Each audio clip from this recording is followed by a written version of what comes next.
Bonsoir à tous, bienvenue sur ce live Nord Fantastique. Live un peu particulier ce soir, donc on va laisser un petit peu les gens arriver. Un petit peu particulier ce soir parce que je reçois Morgan Priest, avec la bonne prononciation, qui est un personnage, oui voilà, un personnage, je dirais, haut en couleur. Alors, on ne se connaît pas, hein, Morgan, hein, on s'est Tout à fait, appelé au ouais. téléphone 2 minutes. Je sortais de Pickwick avec mon garçon. Ouais, Ça s'est fait vite fait, on a échangé par mail, mais très très peu. Donc voilà, vraiment, je te découvre. Alors, je te découvre. On vient d'échanger un petit quart d'heure tranquillement. J'ai vu ta vidéo l'autre jour où tu étais interviewé concernant le Dogman. C'était super intéressant. Donc, les personnes qui sont sur le direct, surtout, restez jusqu'à la fin. Surtout si vous avez des a priori, j'ai vu dans les commentaires, bon, les gens disent un peu tout et n'importe quoi. On en a parlé avec Morgane. Moi, je pense que c'est une personne, sans le connaître, qui doit avoir beaucoup de second degré, que les gens n'ont certainement pas beaucoup compris. Bon, bref, ça va pas être le sujet de ce soir. Toujours est-il que c'est notre hôte ce soir.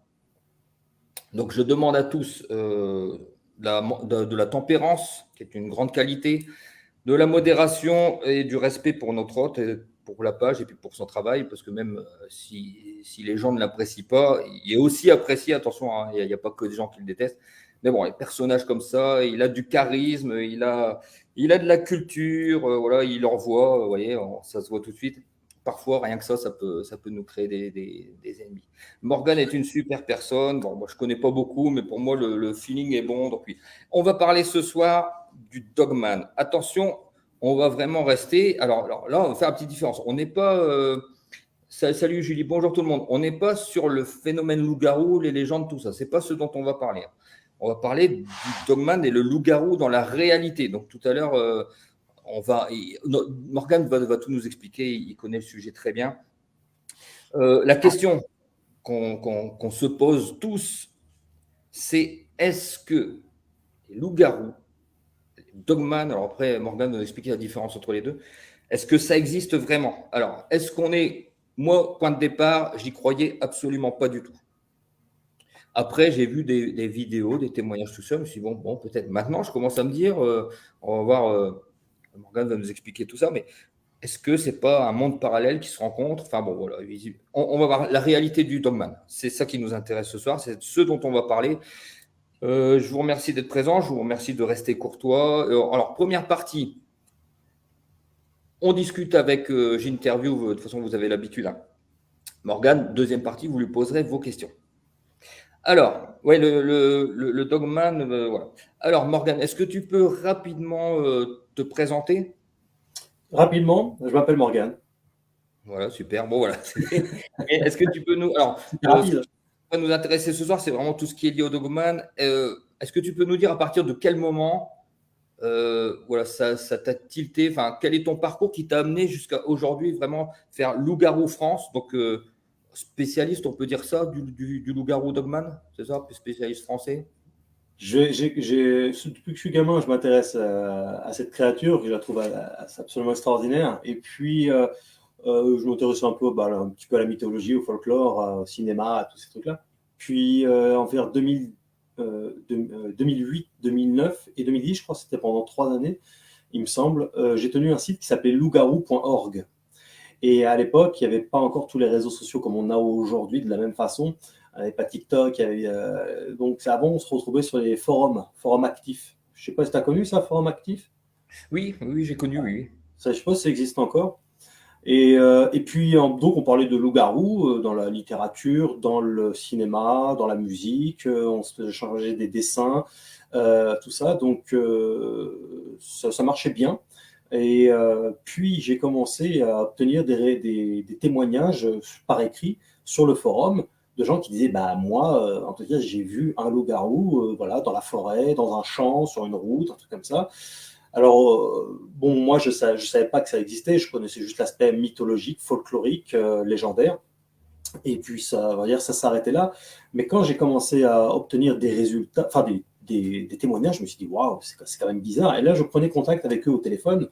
Et puis, il me racontait tous les détails possibles, inimaginables. Alors, je me disais, c'est bizarre. Bon, un mec qui rêve, admettons, ou alors il est drogué, ou il cherche une façon d'intéressant à attirer ma sympathie pour X raison. Bon, admettons. 2, 3, 4, 10, Mmh. 20. C'est des gens qui ne se connaissent absolument pas, qui n'ont aucun rapport, ce n'est pas des gens des mêmes classes sociales. Ça tient pas. Et là, j'ai pris la chose très au sérieux. Donc, je savais pas d'où ça venait concrètement à cette époque-là. Je connaissais pas, je découvrais. Je te parle de ça il y a donc une quinzaine d'années. Et donc, ça m'a renvoyé vers les États-Unis, où justement aux États-Unis, enfin pas partout, mais précisément dans le Michigan, dans le Wisconsin, ils ont tendance à l'appeler Dogman. C'est un peu arrivé en France, mais en vérité, ça ne se dit pas. En France, en tout cas, ça ne vient pas de chez nous. Et donc là, j'ai vu qu'il y avait beaucoup de témoignages aux États-Unis. Et là, je vois qu'il y a des milliers de témoignages à travers le monde. Et là, je me suis dit, ouais, c'est où un témoignage n'est jamais une preuve, mais c'est fragile un témoignage, un seul ou deux ou trois. Mais quand on a des milliers, là, c'est plus pareil du tout. Donc le but a été de faire un travail assez long, assez fastidieux de plusieurs années pour pouvoir comprendre quel était cet animal. Est-ce que c'était vraiment un animal? D'où il pouvait venir? Est-ce qu'il venait d'une dimension parallèle? Est-ce que c'était un hybride, une création humaine, militaire? Est-ce que c'était un esprit? Est-ce que c'était un djinn? Est-ce que c'était... Enfin, tu vois, évidemment, je me suis posé toutes les questions possibles et inimaginables, de bon sens, hein, forcément, quoi. Donc, jusqu'à tout passer au peigne fin pour en arriver à l'évidence absolue, selon moi, que c'est un animal préhistorique. Oh, alors, super génial. Alors, avant d'en arriver là, est-ce qu'il y a une différence quand on emploie le mot dog? Alors, est-ce que c'est juste le langage dogman, loup-garou? Il y a une différence ou Et pas du tout? On parle de en loup-garou? fait, on parle de la même chose, mais étymologiquement, pour un puriste en tout cas, un puriste n'appellera jamais ça dogman, parce que en fait, c'est loup humanoïde, loup, Hmm. garou. Garou, c'est du vieux français, ça veut dire humanoïde, hominidé. Or, dogman, c'est homme-chien. Ouais, c'est ça que je me demandais. C'est pas un chien, Hmm. c'est une race de loup. Bien, donc tout à fait, voilà, on voit bien le faciès, c'est une faciès de loup. Ouais, Et ouais. le comportement se rapproche beaucoup de celui du loup aussi, d'ailleurs. Il n'attaque pas l'homme comme ça. Et en fait, D'accord. le terme dogman vient du Michigan, précisément. C'est arrivé au 19e siècle. Et vers 1890, c'était l'histoire de deux bûcherons qui ont vu justement un canidé humanoïde comme ça. Et donc, ça les a fait penser un peu à une sorte de chien debout comme ça. Ça les a choqués. Et puis, ça s'est su, ça s'est un peu colporté. Il y a eu d'autres témoignages. Et au fur et à mesure du temps, ils se sont aperçus que ce n'était pas étymologiquement donc un dogman. C'est resté un peu folkloriquement le terme dogman, mais ça a évolué. Donc, c'est un werewolf, techniquement, c'est un loup-garou. Ah oui. Donc, c'est pour ça que le terme dogman est un peu utilisé à gauche, à droite comme ça. Mais Mais c'est pas pour le terme les approprié, quoi. puristes, même aux États-Unis, les puristes utilisent D'accord. souvent le terme de Oui, ce que werewolf. je me disais en anglais, on dit plutôt werewolf, hein, que Absolument, dogman. oui. C'est pour ça que je pensais qu'il y avait une différence. Aujourd'hui, est-ce que C'est là tu qu'on peux voit nous dire, l'amateur et le professionnel, on va dire. d'accord, est-ce que tu peux Dogman nous pour les dire amateurs. aujourd'hui à peu près de combien de témoignages tu as recueillis? Donc toi, tes témoignages uniquement français que tu recueilles? Non, il y en a quelques. Enfin, en tout cas, comme c'est Loup-Garou France, bon, au-delà de mon côté un peu patriotique qui ressort dans tout ça, c'est que j'en ai quelques-uns en Suisse, en Belgique, au Canada, puis j'en ai eu au Pakistan. Enfin, j'en ai à gauche, à droite, mais disons que en tout cas, c'est toujours en français. Oui. Et je m'intéresse surtout donc au Loup-Garou en France, bien qu'il y en ait partout dans le monde. Hein, oui, oui. D'accord. Et tu es à peu près à combien à la louche comme ça, combien de témoignages depuis le temps en Alors, France? sur Loup-Garou France, là, il y en a 93 en ligne et D'accord. j'en ai enregistré une centaine là à ce jour pour l'instant. D'ailleurs, hier, j'étais encore en enregistrement.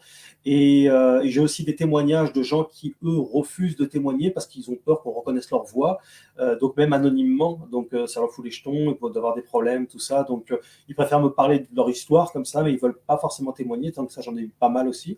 Et puis, il y a des milliers de témoignages qu'on peut trouver sur des sites très sérieux de cryptozoologues ou de chasseurs de loups-garous comme moi aux États-Unis. Hein. Là-bas, en France, il y a quelques chasseurs de loups-garous, mais ils sont très underground, tu vois, ils sont pas Oui, publics. oui. Hmm. Sur la place publique, techniquement, il y a que moi. Il y en a quelques-uns qui essayent de faire un peu qui essayent un peu d'être calife à la place du calife, de jouer la concurrence, mais on voit bien que ça casse pas des briques. Donc, on peut pas les qualifier vraiment de puristes du sujet. Ils disent tout et l'inverse de tout. Mais par contre, aux États-Unis, on a des professionnels. Et D'accord. d'ailleurs, il y a l'une des plus grandes professionnelles, d'une chasseuse de loups-garous, qui a passé une vingtaine d'années avec ce sujet-là, qui s'appelle Linda Godfrey, qui est décédée l'année dernière, qui a écrit plusieurs livres à ce sujet-là et qui en était arrivée régulièrement aux mêmes conclusions que les miennes, d'ailleurs, à force d'études. Linda Godfrey. Alors, c'est complètement extraordinaire. Là, tu vois, je bois du miel parce que ce que je rêvais d'entendre en étant petit, c'est-à-dire, moi, c'est vraiment bizarre, les trajectoires de vie. On dirait que Ouais. tous mes rêves se réalisent, c'est-à-dire que, tu sais, les créations de réalité, là, j'entends parler de loups-garous, mais de vrais loups-garous, ce qui est complètement fou, hein, parce que il y a même pas 2 ans, je croyais même pas que ça existait, pas un instant. Donc là, on est très, très loin du nombre anecdotique, comme tu soulignes en plus le fait, et ça je le dis souvent, hein, donc c'est l'occasion pour moi de le redire, euh, quand on voit des choses, il faut témoigner, il ne faut pas avoir peur, il ne faut pas avoir peur de passer pour des fous, parce que le problème c'est que le peu qui osent témoigner, eux passent pour des fous à cause des autres qui, souvent nombreux, n'osent pas témoigner. Alors, sur l'histoire de maisons hantées, c'est très très souvent, les ovnis pareil, bon, les loups-garous un peu moins, mais voilà, donc il y a les témoignages qui sont connus, il y a ceux qui ne veulent pas témoigner, donc ça se rajoute quand même au nombre qui est quand même déjà assez conséquent des témoignages dans le monde et puis ceux que tu as reçus. Quoi. Donc, il ne faut pas oublier qu'il y a Oui, une partie qui ne témoigne pas. Hein, n'oubliez pas ça. il y a aussi des témoignages à visage découvert également qu'on peut retrouver sur Loup-garou France. Donc, il y en a, la plupart, c'est anonyme, mais je sais, parmi lesquels des gendarmes, des policiers, des militaires, même Oui, un avocat. Il y a des j'ai artistes aussi, il y a des gens, des paysans, des chasseurs, il y a des gens de toute classe sociale. Et c'est absolument une aventure absolument extraordinaire. Et je suis heureux de partager un peu toutes les informations que j'ai pu récolter durant ces 15 dernières années, quoi. et je t'avoue que je t'envie un peu hein, de vivre dans cet univers. Mais c'est vrai que j'ai écouté l'autre jour, hier ou avant-hier, le témoignage des gendarmes. Là. Donc, alors, on va tout de suite taper. Toi, c'est plus YouTube ton format. Donc, toi, c'est une chaîne YouTube, c'est ça? Oui, Loup-garou. et puis accompagné à ça, il y a les réseaux sociaux, Twitter, TikTok, Facebook. Voilà, donc ça permet puis il y a le site, bien sûr, loup-garou-france.fr. Donc, si vous voulez aller voir les témoignages, moi hier j'ai regardé les témoignages avec le gendarme et c'est complètement fou parce que ce sont quand même des gendarmes qui témoignent. Le gars il raconte quand même qu'il a vu là, la bête dressée sur ses pattes arrière. Donc, on est bien sur un loup-garou. Il y en a dans les commentaires qui me disaient oh, c'est peut-être un gros loup, machin, machin. Mais là, on parle bien de créatures qui évoluent sur 2 pattes. On est bien d'accord.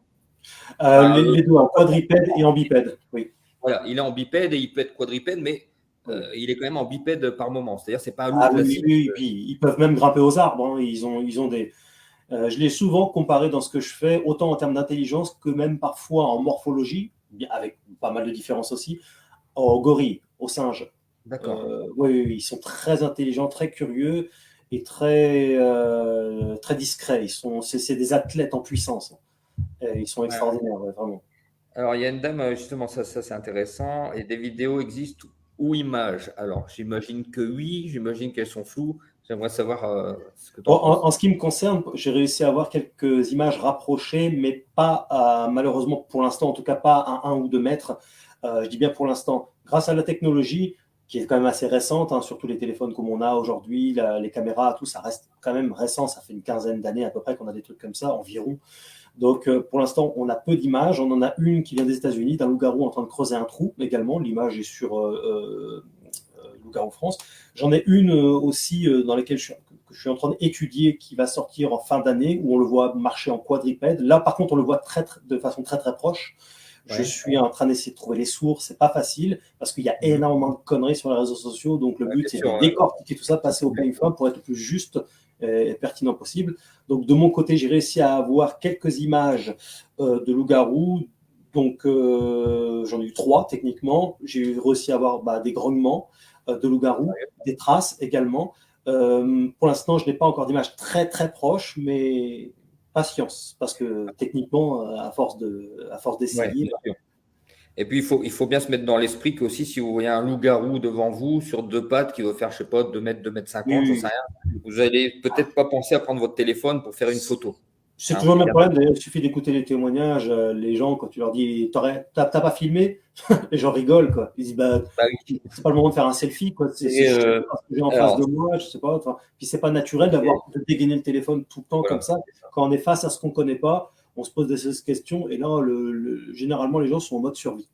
Voilà, donc Oui, c'est bien pas sûr. facile. On ne se rend pas compte aussi de son intelligence et des capacités athlétiques qui fait que on l'a pas comme on veut ni rien. D'ailleurs, je pourrais te faire écouter, si tu veux.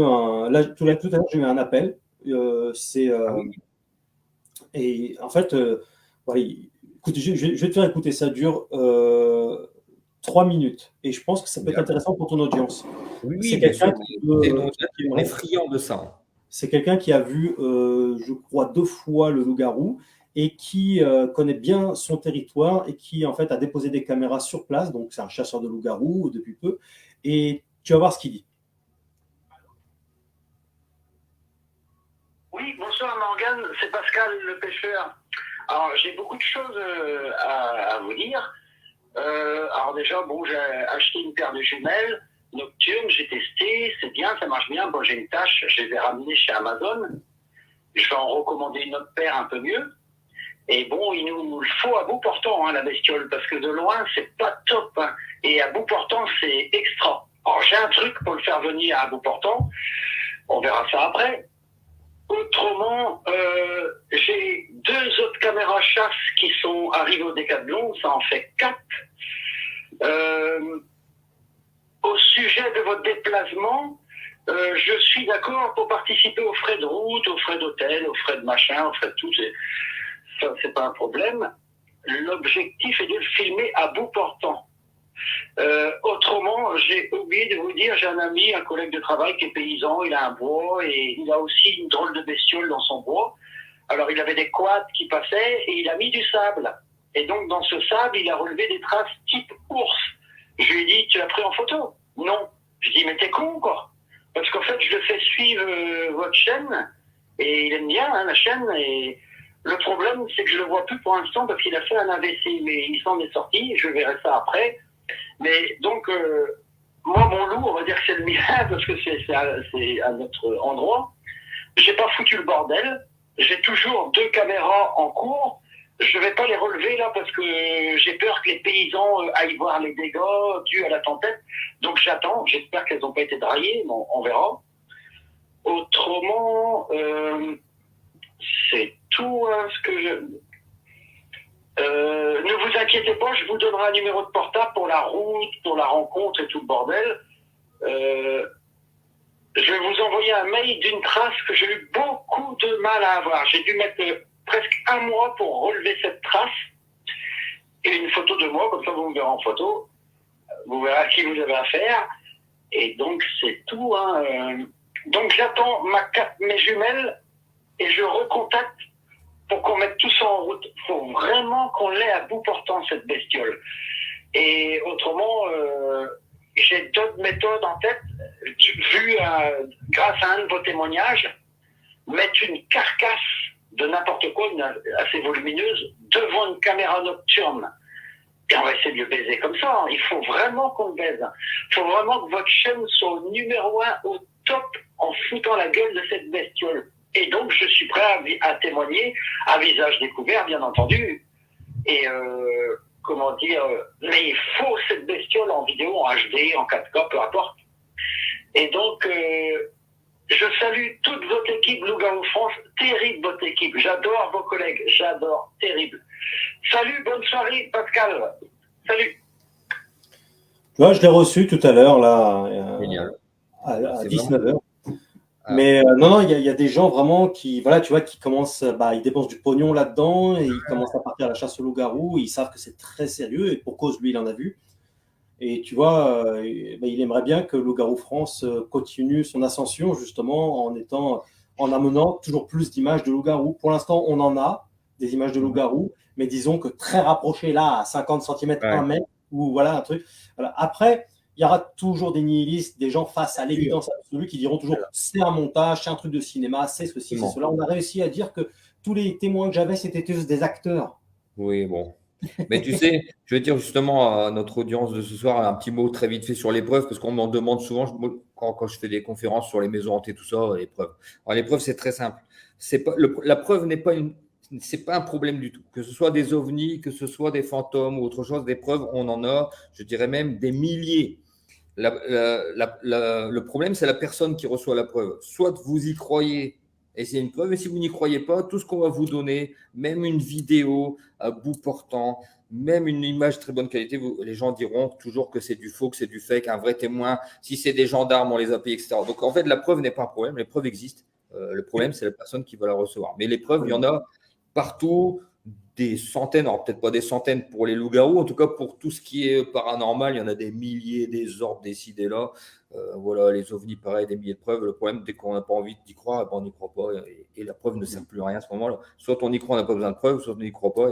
Et voilà. Et une preuve n'est plus une preuve. Donc voilà. En tout cas, les preuves commencent à arriver. Alors, Morgane, ça existe depuis longtemps, ce phénomène, ce qui me semble que on dirait que les apparitions, c'est depuis pas très longtemps. Tu m'as dit une quinzaine d'années, un truc comme ça? Non, moi j'ai découvert ça il y a 15 ans, mais en vérité, il y a des témoignages depuis Mathusalem.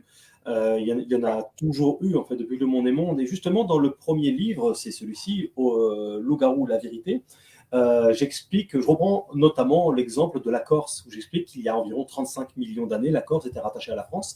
Et puis, donc, avec les plaques tectoniques, tout ça s'est détaché et voilà, c'est éloigné. Et en Corse, j'ai plusieurs témoignages là-bas aussi. Et il y en a à travers, sur tous les continents, qui fut une époque aussi, étaient collés.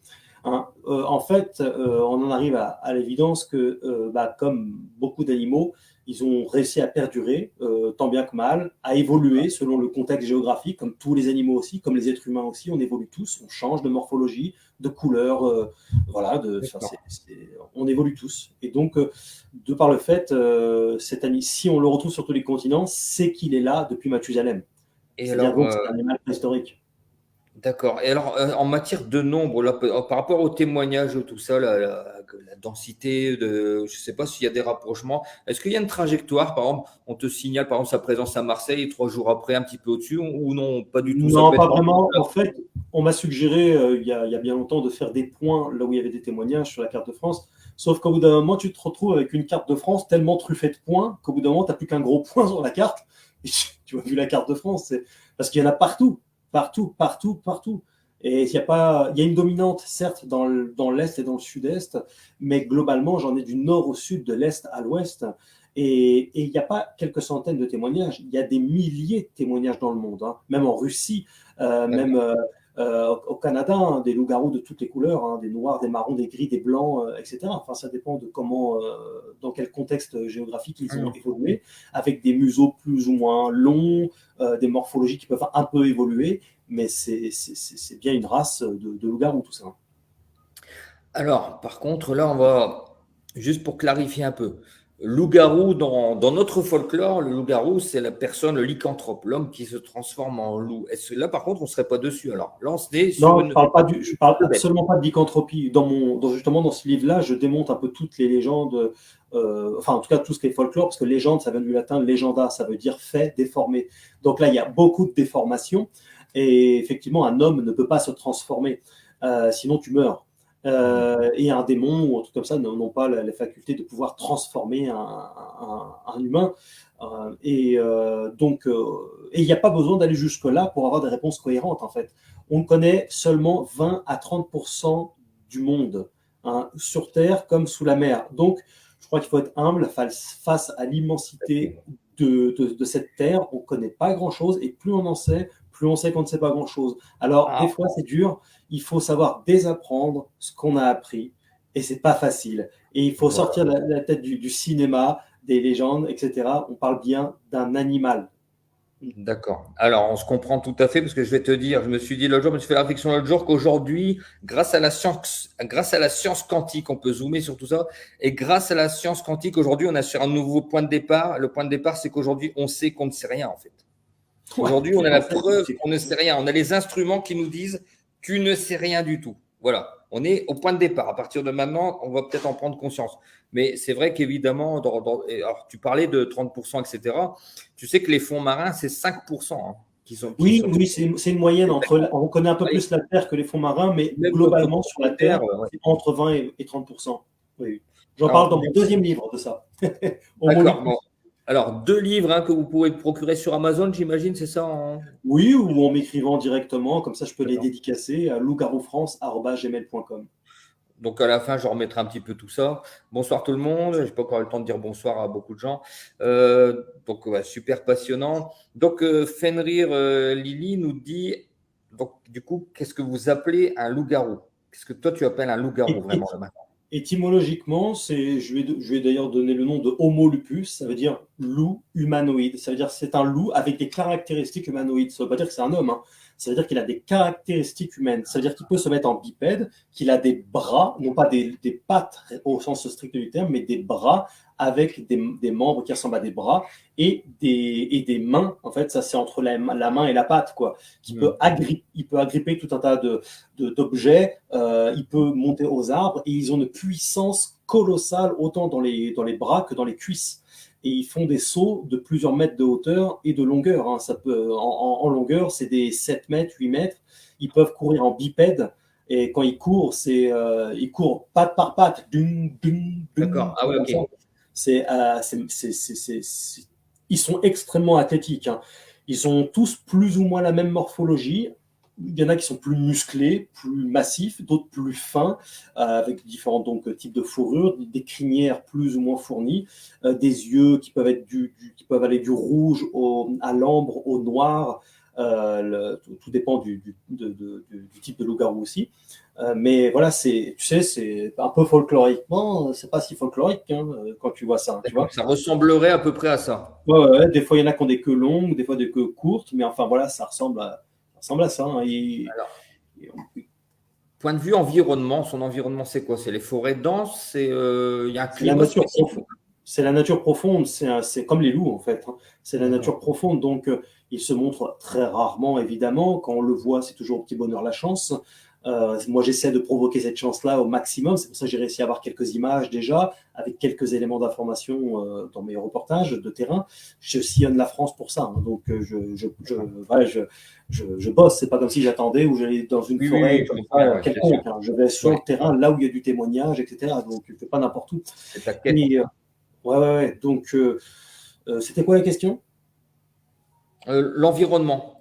Ah oui, en fait, Les forêts denses, donc tu dis dans la nature profonde. ils se creusent des tanières de plusieurs mètres de profondeur, ça peut être 3, 4, 5, 6 mètres. Ils peuvent passer du temps sous les souches d'arbres, dans les grottes, dans les cavités, dans les carrières, loin de tout et de tout le monde, là où l'humain ne va pas, ou très rarement, très très rarement. Évidemment, ils ont une ouïe, un odorat surdéveloppé, donc ils te sentent arriver à des kilomètres. Donc, faut vraiment avoir un gros coup de cul, ou en tout cas, voilà, provoquer cette chance pour pouvoir optimiser. Donc, c'est pour ça que c'est compliqué, c'est vraiment compliqué parce que. Alors, après, il y a la question aussi que je vais peut-être un peu te devancer, mais des ossements, des cadavres de loups-garous qu'on devrait retrouver en forêt. Tiens, merci. Et ben, ça aussi, je réponds à tout ça dans mes livres, évidemment, c'est des questions de bon sens de base, hein. Déjà, je défie à n'importe qui de se balader pendant une semaine dans une forêt et de me dégoter un seul cadavre de sanglier. Et pourtant, des sangliers, il y en a partout.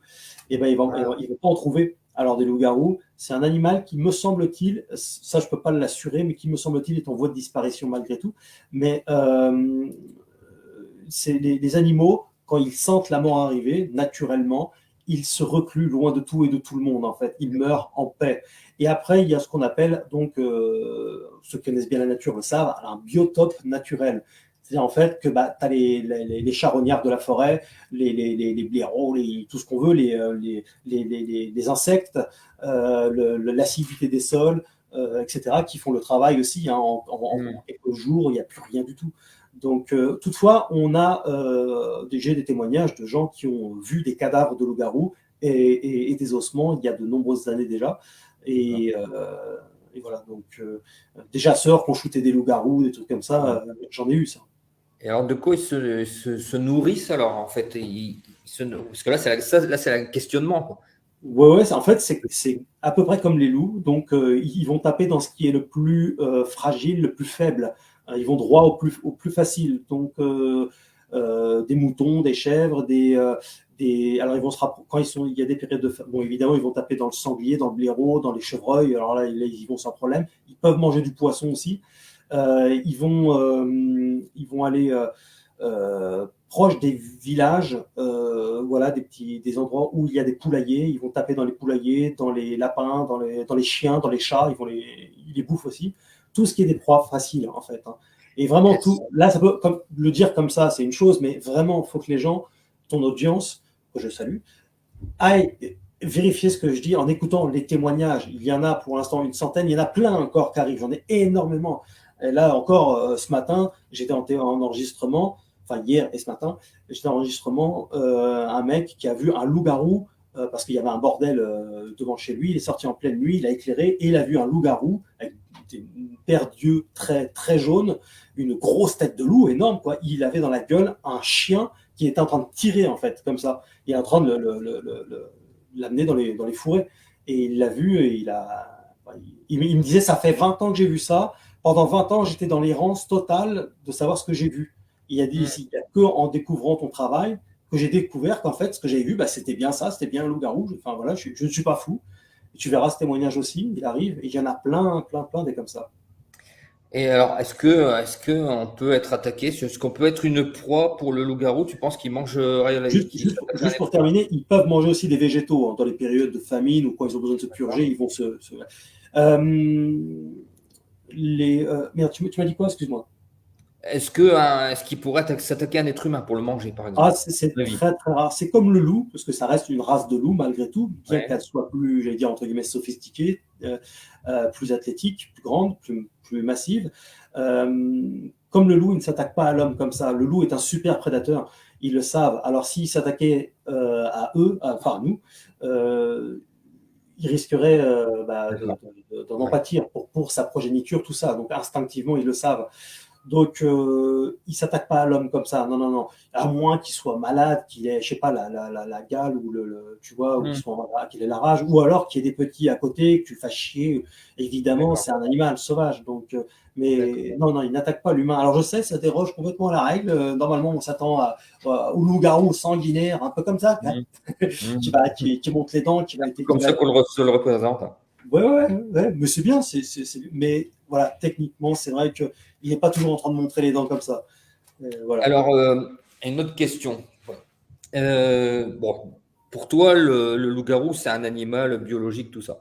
Est-ce qu'il n'est pas possible, est-ce qu'il est concevable pour toi qu'il ait un petit côté magique ou fantastique dans le sens où, on en voit très très peu, comment ils peuvent survivre, ou non, c'est vraiment un animal.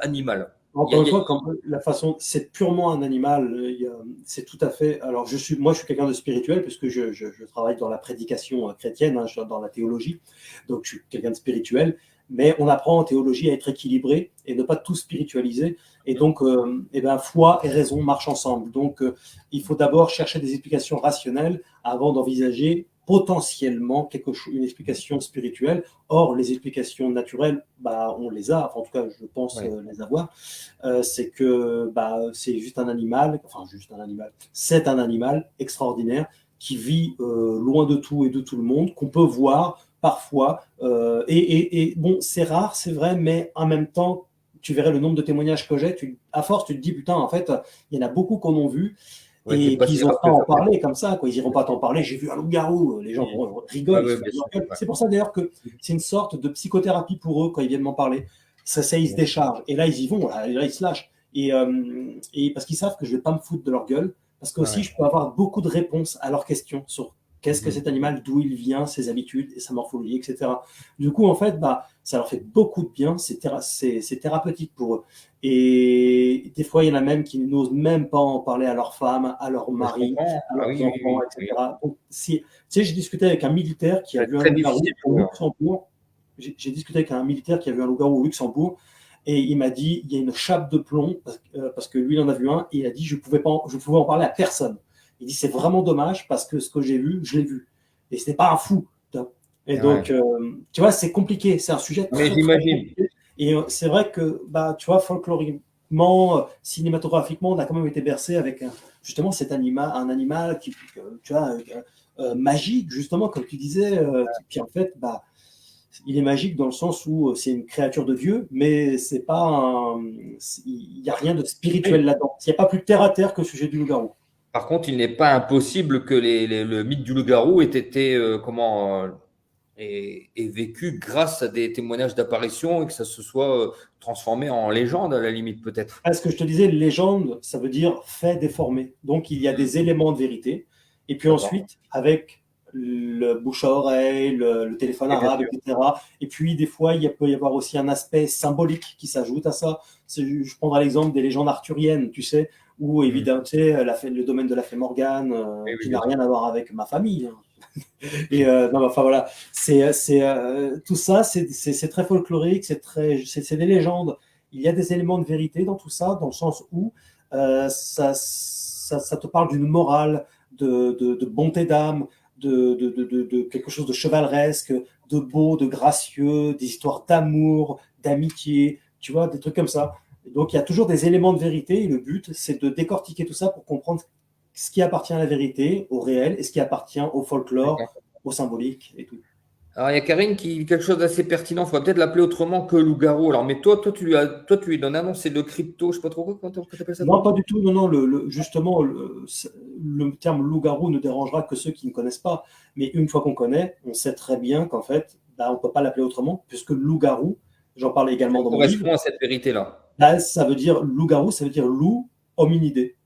D'accord. Donc, on est bien Garou, sur. c'est le vieux Donc, français, c'est hominidé. vraiment le terme qui étymologiquement Il y a correspond. pas d'autre terme en soi. Donc, Oui, on peut refaire la langue française encore une voilà. fois, mais Alors, parce que sans vouloir me faire la porte-parole de Karine, je pense que Karine, elle pense peut-être au fait que le loup-garou légendaire, hein, ouais, c'est ouais, un ouais. humain qui se transforme, c'est peut-être Non, mais ça. tu sais, une fois qu'on explique, en tout cas, qu'il y ait des gens suffisamment ouverts pour écouter, pour s'intéresser, les gens comprennent, hein, ils ne sont pas tous débiles non plus.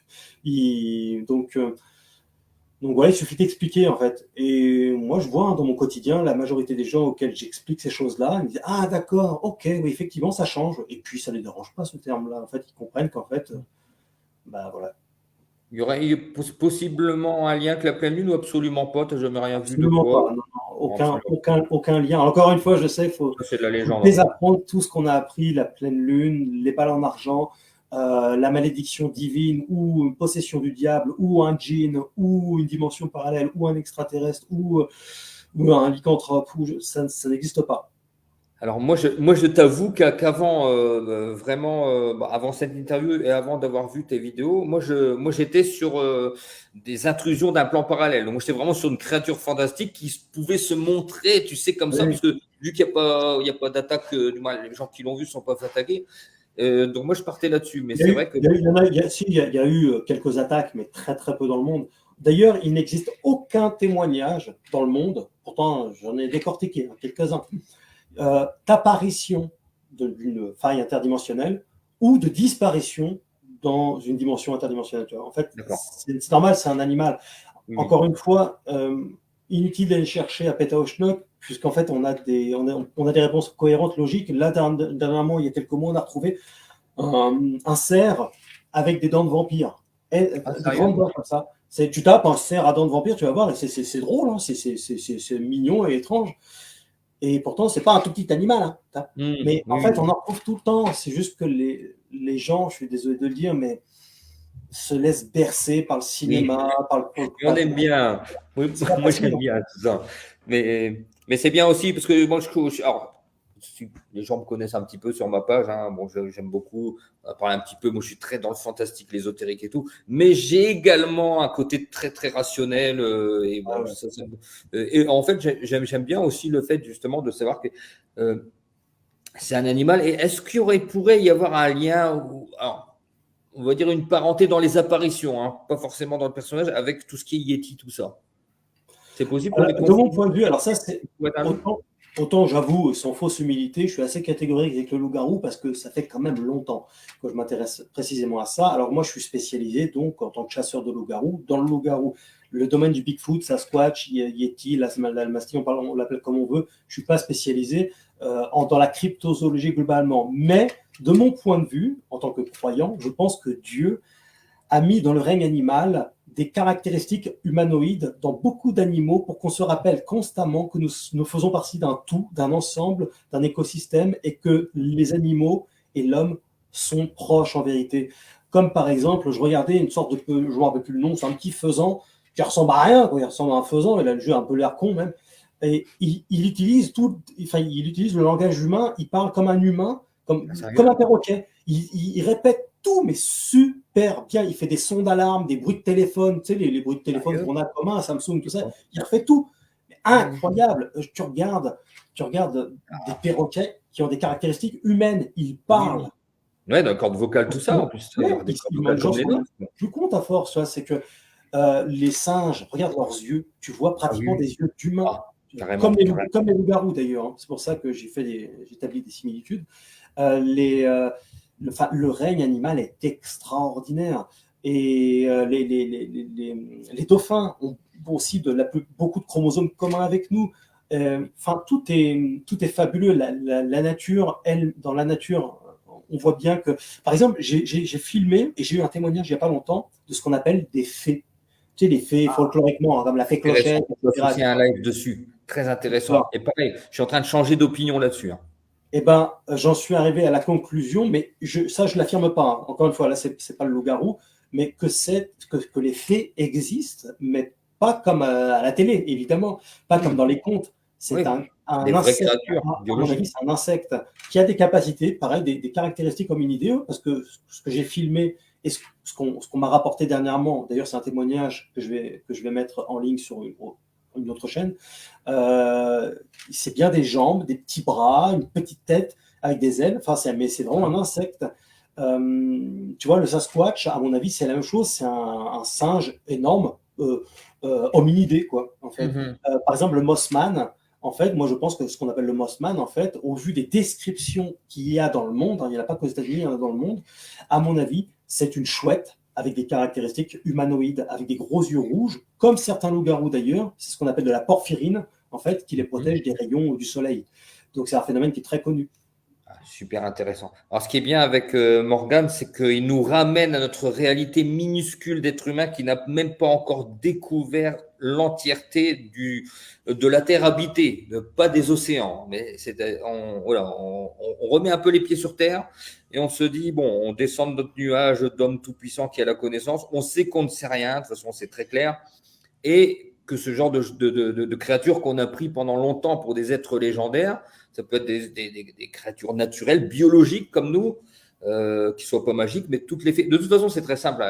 Toutes les légendes naissent de quelque chose de réel. Donc, si ça a autant perduré à travers les âges, les fées, les loups-garous, les vampires, etc., c'est qu'il y a forcément un fond de vérité dedans. Mais en tout cas, merci à toi de nous ramener un peu à cette vérité. C'est vrai que je me sens... Merci, mais en toute humilité, je me sens un peu légitime de parler comme ça, dans le sens où je suis quelqu'un de profondément spirituel, tu vois. Encore une fois, ça fait 10 ans que je fais de la théologie. Voilà, je crois profondément en Jésus-Christ. Voilà, j'ai une dimension profondément spirituelle dans ma vie. Mais justement, en théologie, tu apprends véritablement à être équilibré entre tout ça et faire très attention à ne pas tout spiritualiser. C'est la même occurrence avec tout ce qui est lié aux prêtres exorcistes. Avant d'établir qu'il y a une possession, il faut tout faire pour vérifier si la personne n'a pas un problème d'ordre psychiatrique, biologique, etc. Et il s'avère que l'écrasante majorité du temps, c'est le cas. C'est juste des problèmes d'ordre psychologique et des trucs comme ça. Non pas que les possessions n'existent pas, non pas que l'influence du malin n'existe pas, mais disons que tu vois, la majorité du temps, ce n'est pas le cas. Bien sûr. Ok, tout à fait. Moi, je suis tout à fait de ton avis, de toute façon. Alors, d'autres choses sur le loup-garou. Est-ce que. Alors, c'est un animal solitaire. Il y a quelques témoignages tout de même où il y en avait 2, voire 3. J'ai eu un témoignage d'une vingtaine de loups-garous. Mais globalement, très impressionnant. C'était au Pakistan. Par contre, là, du coup, il y a un mec qui s'est fait tuer parce qu'il a sorti le fusil. Donc, le loup-garou s'est attaqué à lui. Et ensuite, il a émis des sons loup-garou. Ouais. Et là, subitement, les villageois, tous les bédouins ont entendu tous des sortes de chevaux au galop, des yeux brillants qui commençaient à arriver. Et là, en fait, un clan de loups-garous arrivait. Et c'est un témoignage absolument fabuleux et réel, évidemment. Donc, alors je sais, il y en a qui vont encore dire, mais regarde trop la télé, c'est ceci, c'est cela, mais pourtant, je ne peux pas dire autre chose que la vérité. C'est la vérité, donc je le dis. Encore une fois, si je voulais faire du buzz, je ferais du drama, je ferais du clash, je ferais tout un tas de trucs à la con comme ça. Oui, non, non, mais de toute façon, on sent très bien que tu es un vrai passionné, on sent ta sincérité. Je veux dire, les gens qui sont un peu de psychologie savent très bien que on ne peut pas mentir avec le non-verbal et tout ça de toute façon, et Oui, l'intonation de voix, etc. Bon. Et puis en ouais, plus, ouais. il y a un paquet, genre, je pense pas que tu te Oui. casserais la tête à creuser sur un truc qui n'existe pas, qui n'a aucun fondement. Enfin, il faudrait être Bah oui. complètement fou. Mais globalement, la majorité tout de même, 80% des témoignages, ce sont des loups-garous en solo, des solitaires. D'accord. Le pays où il est plus répertorié, où tu as plus de témoignages, Les ou États-Unis, de loin. Les États-Unis, États-Unis, ouais, tu as ouais. aussi certainement à la surface, peut-être. Oui, la superficie également, quoi. On en a un peu partout en Europe, mais c'est vrai qu'aux États-Unis, il y a une recrudescence, c'est énorme. En soi, il n'y a pas plus de témoignages que jadis, hein. C'est juste qu'aujourd'hui, Ah, là. il y a quelques interlocuteurs aux États-Unis, il y a un interlocuteur en France maintenant, à travers Loup-garou France, donc les gens se mettent à parler. Mais Mhm. s'il n'y avait pas ça, ça ne se saurait pas, en fait.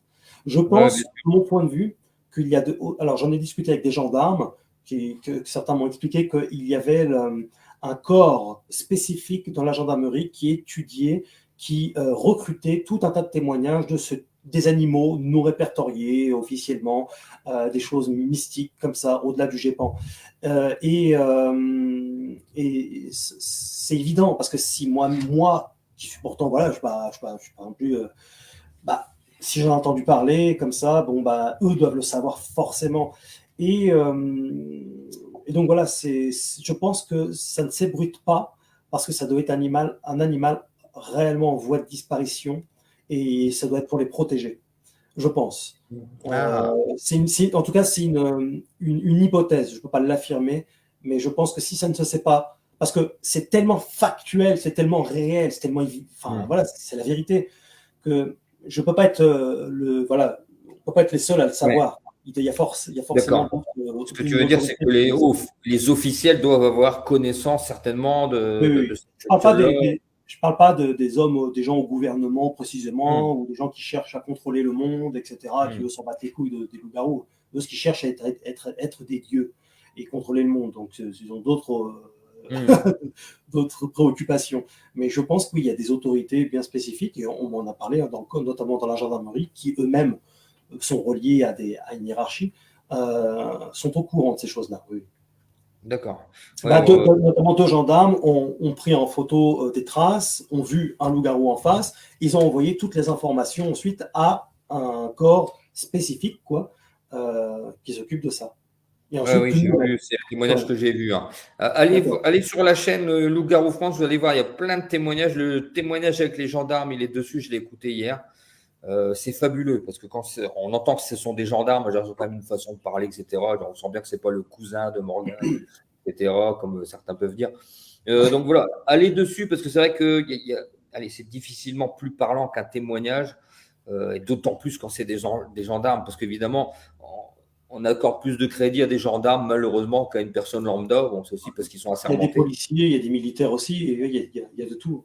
Un avocat, tu m'as Par dit. exemple, le mec de ce matin-là, 26 ans, militaire. Ah, d'accord. Et on Ah oui, l'entend oui, dans son parler, tu sais, un peu. oui, oui. Ouais, ouais, on sent que c'est carré, Ouais, machin, ouais. ouais, c'est ça. Ouais, ouais. Attends, je regarde. Oui, vas-y. Alors, attends, est-ce que. Donc, loup-garou, je refais un petit peu les questions que j'avais prévu de te poser. Donc, on n'est pas sur. Alors, oui, maintenant, oui, oui. D'après toi, donc vraiment, qu'est-ce que c'est? D'où vient cette bête? Qu'est-ce que c'est vraiment que cette bête? De mon point de vue, comme en fait, j'ai fait toute une liste dans mes livres, enfin une liste, mais non exhaustive, parce que pas de ça à faire non plus, mais en tout cas, j'ai fait une longue liste des animaux, en fait, préhistoriques qui existent encore aujourd'hui, parmi pas Mhm, mal de reptiles, notamment aussi, même les tortues, d'ailleurs. mhm. Mais j'adore les tortues. Mais en fait, il y a des animaux qui évoluent. L'ancêtre du loup, techniquement, s'appelle, en tout cas, pour autant qu'on sache, parce que la science finalement assez des choses, mais assez pas grand-chose non plus, s'appelle le miacis. Le miacis, c'est un tout petit animal qui mesure environ 40 cm et qui fait 3 kilos, qui monte dans les arbres. Donc, tu vois, c'est un tout petit truc de rien du tout. C'est ridicule. Quand tu vois un lupus, un loup aujourd'hui, peu importe la race de loup connue, Ouais. c'est quand même une belle bête. Hein. C'est pas un petit animal qui fait 3 kilos. Tu vois, Hmm. tu peux rajouter, voilà, tu peux rajouter 50 kilos ou un truc comme ça. Et donc, tu vois, c'est étonnant comme les animaux, tu vois, depuis l'ère préhistorique, enfin, depuis l'ère mésozoïque même, peuvent certains perdurer, évoluer, s'adapter, changer de morphologie. Encore une fois, même nous, êtres humains, nous changeons de morphologie aussi avec les âges, avec le contexte géographique. Les noirs sont noirs parce que c'est le soleil qui a grillé leur peau, leurs cheveux, etc. Nous, on est blancs parce qu'on vit dans d'autres contrées, d'autres zones. Enfin, tu vois, Oui, c'est on s'adapte. en fait. Et donc, les animaux n'y échappent pas. Et cet animal-là, le loup-garou, au vu de son faciès, ressemble donc parfaitement à un loup, a à peu près le même comportement, mais il s'en détache un peu parce qu'il a quand même des caractéristiques humanoïdes et athlétiques. Vraiment, c'est un performeur, c'est un athlète hors norme. Donc, il est évident que pour développer des qualités athlétiques comme ça et une intelligence pareille, il n'a pas eu trop de problèmes à perdurer jusqu'ici, quoi. Et c'est parce que justement, il sait se cacher, il sait se camoufler, il sait un animal qui grimpe dans les arbres comme ça, qui même monte sa barbaque dans les arbres aussi. En Italie, là, il y avait aussi j'ai une expérience personnelle qui va dans ce sens-là, mais bref, en Italie, il y a un paysan qui expliquait qu'il avait il avait identifié 2 clans de loups-garous, et donc il n'en parlait pas justement pour les protéger aussi, pour pas faire venir des braconniers ou des tarés, tu sais. Mais il disait que oui, ils grimpaient dans les arbres et que même ils avaient retrouvé plusieurs fois d'abarbac dans les arbres, tu vois. Donc ils amènent leur gibier comme ça, quoi. Et parfois, les loups-garous, en Angleterre, alors c'est un nom un peu folklorique aussi, c'est werewolf, mais disons que dans certaines zones, ils l'appellent le old stinker. Ça veut dire le vieux puant. Parce qu'en fait, des fois, certains, quand ils viennent de muer ou quand ils se sont roulés dans de la vase ou dans leur propre barbac, pour soit se déparasiter ou soit pour marquer leur territoire, ils puent vraiment la charogne. Et en plus, ils ont un taux de testostérone très très élevé, très important. Ils sont tout en muscles. Et donc, automatiquement, ils ont une chaleur corporelle et une odeur corporelle très très puissante. Des fois, on les sent à 10, 20 mètres, tellement ils puent. Et ils sentent le chien mouillé et la charogne parfois. Tu vois, donc c'est pas systématique, hein, mais c'est très très très récurrent. Et tu vois, c'est pas par hasard si chez eux, ils le savent aussi, pour ceux qui s'y intéressent du moins, et qu'ils l'appellent carrément le old stinker. Tu vois, c'est drôle. Mais donc, c'est des trucs qu'on retrouve partout, quoi. Voilà, c'est pas systématique, hein, mais c'est régulier. D'accord. Alors, une question un peu plus personnelle.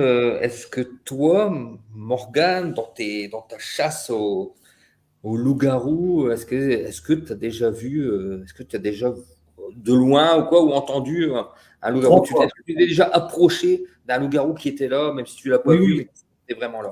Si, non, je l'ai vu 3 fois. Alors, la première fois, c'était pas si loin de chez moi, c'était à quelques kilomètres. Donc, il y avait eu 2 témoignages au préalable. On arrive sur le terrain, à peine arrivé sur le terrain, donc c'était sur plusieurs jours, plusieurs nuits. Hein. C'est pas fait juste une nuit comme ça. Je sors pas juste une nuit puis je rentre chez moi. Ça se fait sur des nuits. Tu restes des nuits entières dans des zones bien précises et puis tu glandes. Tu attends longtemps. C'est pas drôle en soi de faire ce que je fais, dans le sens où ça paraît comme ça un peu excitant, mais en fait quand tu es dans la forêt, surtout quand tu es seul, tu es là, t'attends. Et puis voilà, puis il faut être motivé, quoi. Puis surtout, c'est pas naturel à l'homme de rester dans une forêt la nuit comme ça, tout seul. Faut avoir peur aussi. Donc, oui, c'est ça, c'est spécial. Et donc là, en l'occurrence, on était 3. Donc quelque part, je suis content parce que j'étais pas seul à l'avoir vu. Et là, subitement, en fait, c'était à environ 20 mètres de nous. J'entends un bruit. On se retourne. Et là, on voit un loup-garou qui se lève du champ, qui était dans un champ de blé. Il se met à courir de la droite vers la gauche devant nous. J'ai réussi à le filmer tant bien que mal. On voit un bipède, en fait. On voit sa morphologie, en fait. Je ne vois pas de près, hein, malheureusement. J'ai aucune image de près personnelle pour l'instant. Pour l'instant, j'insiste. Donc, on le voit courir comme ça, et il se barre. et on ne l'a pas revu de toute la soirée, mais on l'a bien vu courir. On sait très bien que c'était pas un sanglier, c'était un bipède, c'était debout, et c'était vraiment très, très puissant, quoi. Et la À combien de deuxième, mètres? environ 20 mètres. Environ Ah, 20 donc mètres. près. Et je l'ai filmé. Ah, Donc sérieux? tu peux voir l'image. Alors après, on peut toujours dire, oui, tu avais fait faire un costume de cinéma, je sais pas, on peut dire tout et l'inverse de tout. Je les laisse se démerder avec Ah ça, ouais, si bien sûr. ça fait plaisir. La deuxième fois, c'était en Charente-Maritime et j'ai décidé d'aller aussi régulièrement sur le terrain seul. Parfois, j'y vais avec des alcooliques, comme je dis souvent, des acolytes, mais j'aime bien aussi y aller seul parce que, étant donné que c'est un animal, quand tu es seul, il y a moins d'odeur, il y a moins de bruit, tes propres pas, tout ce que tu peux faire, tu parles moins forcément puisque tu es tout seul. Donc, le but, c'est d'optimiser toujours un peu plus les chances d'avoir des images rapprochées. Et donc là, je suis resté 3 nuits non-stop, un peu le jour, mais surtout la nuit, car c'est un animal Ouais. nocturne. C'est pour ça que j'y vais la nuit, sinon j'irai que le jour. Et donc pendant les 2 premières nuits, il ne s'est rien passé de spécial. La troisième nuit, le moment de grâce est arrivé où mes yeux sont attirés vers 2 petits points rouges. Et c'était un léger reflet de l'une de ma lumière. Et là, je vois, en filmant bien, je vois vraiment un reflet, mais très intense, comme des LED d'yeux rouges Oh. sur le côté d'un arbre. Et là, là, je suis tout seul, ça grogne pas, ça n'a pas l'air hostile, je m'approche. Et là, en fait, je vois bien le bras et la main du loup-garou sur l'arbre. En fait, il mesurait environ entre, je sais pas, 1,90 m, 2 mètres. C'était à 15 mètres de moi à peu près. Et je l'ai filmé en face, en fait. Je l'ai bien eu pour le coup. On le voit Mhm. cligner des yeux. Alors, on peut toujours me dire c'était un animatronique Ouais, avec ouais, un ouais, coup bien sûr. et Ouais. des yeux aussi. On peut toujours me dire c'était un mec super grand que tu avais pris ou monté sur échasse. Oui, Non, bien on peut sûr. dire tout et n'importe C'est quoi. sur le problème des preuves, hein, comme on dit. Hein. C'est ça. J'ai eu tout et n'importe quoi. Après, je suis pas là. Attends, juste une chose, ça je l'ai dit 1000 fois, mais je le répète. Je suis pas là pour apporter des preuves. Je suis là pour partager ma passion. Et Bien ceux qui n'ont sûr. pas envie de croire à ce que je dis, ben, Ils c'est y pas croient pas, grave. ils font ce qu'ils veulent, bien sûr, on s'en fout. Oui, ce qu'ils veulent. Voilà, mais moi, je partage ma passion et en tout cas, j'ai très bonne conscience parce que ce que je dis, c'est la vérité. Pas que ça a branlé de raconter des conneries. Ouais, bien sûr. Donc, et à un moment donné, je restais, je bougeais pas. Je ne savais pas vraiment quoi faire, s'il fallait que je m'approche, s'il allait s'approcher, parce que encore une fois, c'est un animal sauvage quand même, donc on ne sait jamais. Des fois qu'il y ait des petits dans le coin, ou des fois qu'il soit mal luné, malgré tout. Et subitement, je l'ai vu partir vers sa gauche, à fond, comme une balle, mais vraiment comme une balle. J'ai entendu les bruits de la forêt, Mhm. quoi. Et là, je ne l'ai plus revu du tout, du tout, du tout. Et ça a été vraiment hyper intense. C'était une putain de dose de grenadine, J'imagine. Mais alors, d'adrénaline. quand c'est comme ça, Morgane, excuse-moi, quand c'est comme ça, genre, est-ce que tu prévois, bon, tu me dis c'est un animal qui ne s'attaque pas à l'être humain, il y a quand même ça, probablement des sacrées mâchoires. Quand tu vas comme ça tout seul dans la forêt, tu prévois quelque chose pour le cas où il te chargerait dessus ou non, tu es Oui, certain oui, qu'il est... oui, mais c'est pas pour le loup-garou en général, c'est surtout pour les fourrés. Alors, il y en a qui prennent des coupes-coupes. Et moi, comme je suis un peu dans les arts martiaux, beaucoup même, j'ai un katana. Donc, Ah en oui, fait, j'ai fait affûter mon katana et ça m'a servi beaucoup de fois d'ailleurs, parce que déjà, je t'avoue que c'est un peu rassurant quand tu es dans la forêt, comme oui, ça. j'imagine. Donc, c'est bien d'être armé. Vaut mieux éviter l'arme, tu sais, carrément le flingue, parce qu'en plus, le but, c'est pas de lui tirer dessus. Puis voilà, si tu te fais arrêter par les flics, Hmm. c'est bien pire qu'un katana. Hmm. Tu vois, tu as des Ouais, bien caméras, sûr. tu as un katana, tu peux toujours dire que voilà, je fais un court métrage, je fais un Ouais, ouais, film bien sûr, en ouais. solo, ça passe mieux. Par contre, si tu as une arme, ils vont te demander les papiers et tout ça, là, ça va mal se Hmm. passer. Donc, tu vois, j'ai réfléchi à tout ça. Et ça aussi, Ouais. j'en parle dans mes livres, du pourquoi j'utilise un katana. Et le coupe-coupe, quand tu te retrouves dans des endroits vraiment denses, avec des ronces, des orties partout, je peux te dire que tu es bien content de l'avoir, hein, surtout bien affûté. Donc, c'est Oui, pour oui, ça que j'imagine. j'utilise, quoi.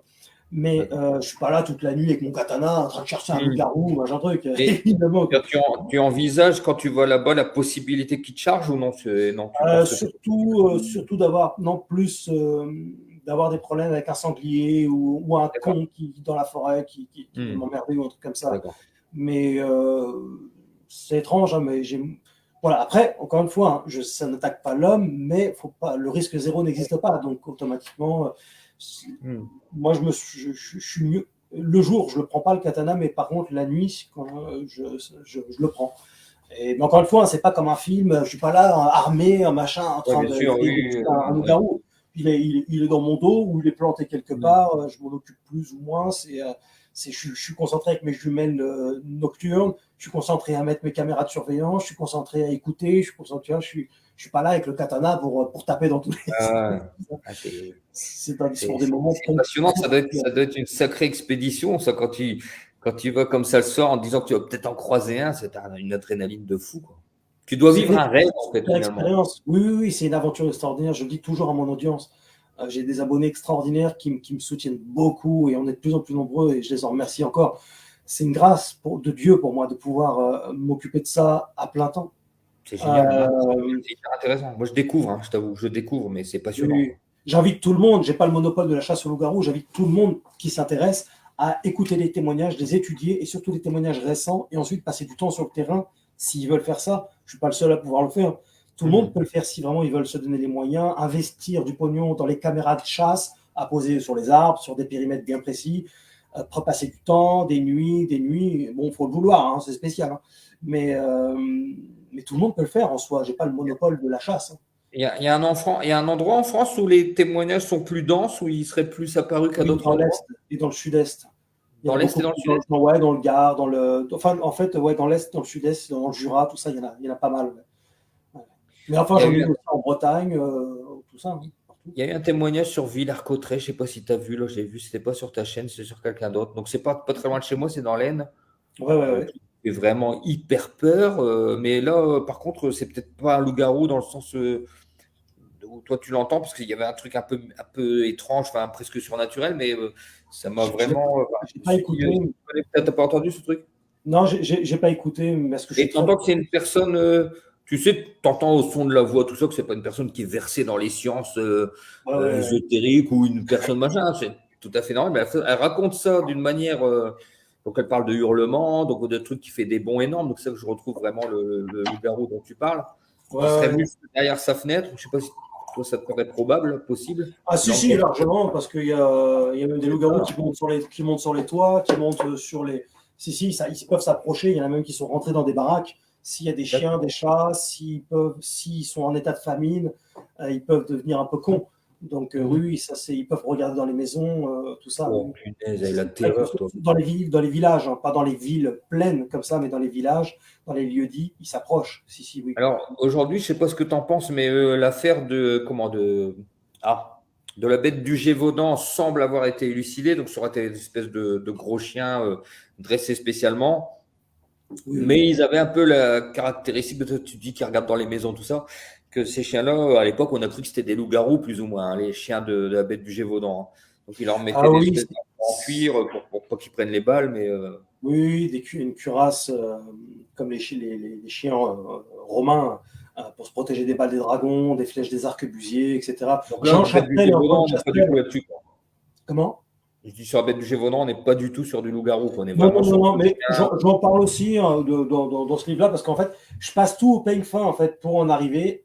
Moi, ce qui m'a surtout intéressé à l'époque, ça fait un moment que j'avais étudié la bête du Gévaudan, c'était de savoir si c'était un loup-garou. Et quand j'ai consulté les archives, j'ai vu que c'était pas un loup-garou, donc finalement, je suis passé à autre chose, ça m'a pas intéressé plus. Enfin, c'est pas intéressant, c'est intéressant, mais ça n'a rien à voir avec le loup-garou en soi. C'est pas le loup-garou, c'est pas ton loup-garou, quoi. C'était deux chiens, visiblement. C'est des chiens loups, peut-être, manifestement. Ils avaient des caractéristiques de loup dans le comportement et des caractéristiques de chien, certainement un espèce d'hybride ou un truc comme ça. Jean Chastel, tu vois. Oui, Jean Chastel, voilà, c'est le père et fils, je crois, qui faisait ça. Oui, Antoine Chastel, qui était spécialisé dans l'éducation des molosses, dans l'hybridation, tout ça, qui était parti en Afrique. On appelle ça les bêtes dévorantes, en fait. Généralement, la plupart du temps, c'est des loups, ou parfois, ça peut être des loups-garous aussi, qui s'attaquent subitement tout un tas des brebis, des moutons, des vaches, tout ça, des bovins, puis après, ils se barrent, quoi. Des bêtes dévorantes, on appelle ça. La bête d'Évreux, la bête d'Orléans, il y en a plein, la bête de l'Apocalypse, je présente. Je voulais te demander par rapport au loup-garou, par rapport à ses caractéristiques physiques, est-ce qu'il serait possible, lui qui monte aux arbres, qu'il soit lié, qu'il soit parenté que le singe ou pas? Ou absolument Non, pas? parce que c'est pas possible, parce que quand on s'intéresse à la biologie, tu peux pas mélanger un loup et un singe. Il C'est n'en impossible. ressortira jamais un loup-garou, ni d'ailleurs, il n'en ressortira rien. Au même titre que même un humain, il a beau copuler avec une louve, il n'en Mm. ressortira jamais avec un loup-garou ou je ne sais quoi. Il n'y aura Mm. rien. En fait, on n'est pas fait pour se Ouais. mélanger. C'est pour ça que toutes ces thèses-là d'hybridation, de lycanthropie, de dimension, faille interdimensionnelle, j'ai tout passé au peigne fin. J'en parle aussi dans mes livres, hein, tout ça. C'est pour ça que je les écris, parce que des fois, il y a beaucoup de choses à dire. Et quand tu as beaucoup de choses à dire pour m'écrire des livres, c'est complémentaire à ce que, voilà, aux conférences, aux interviews, tout. Ouais, bien sûr. Parce que c'est vaste. Et par exemple, je me rappelle d'un cas de Bill Schneebelen. C'est un nom un peu couché dehors, Schneebelen. On dirait, ça nous a toujours fait marrer ce nom de Schneebelen, il y a un truc qui se casse la gueule, Schneebelen. Ouais, Et, en fait, Bill Schneebelen, c'est un pasteur protestant un peu, qui est passé par notamment donc la franc-maçonnerie, mais aussi l'église de Satan là-bas, aux États-Unis. Et ils expliquaient lors de cérémonies qu'il était possible de se transformer en vampire ou en loup-garou. Alors, quand je ne connaissais pas, j'ai travaillé là-dessus. Je me suis dit, c'est fou, quoi. Comment il peut dire ça comme ça dans tout le monde? C'est étrange, et avec une assurance. Mais en fait, j'ai étudié le personnage, et j'en parle aussi dans mon livre.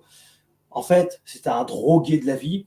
Donc automatiquement, forcément, lors de cérémonies, quand tu commences à prendre des substances hallucinogènes, de l'ayahuasca et je ne sais quoi, je ne sais quel champignon, automatiquement, tu peux te mettre à voir tout et n'importe quoi. Il n'y a plus aucune crédibilité. C'est pas sérieux, ça. Quand tu te drogues, je ne parle pas juste de shit, hein, ou d'herbe, hein, je parle vraiment de drogue hallucinogène. Et c'est ce qu'ils faisaient, en fait, lors de ces cérémonies-là.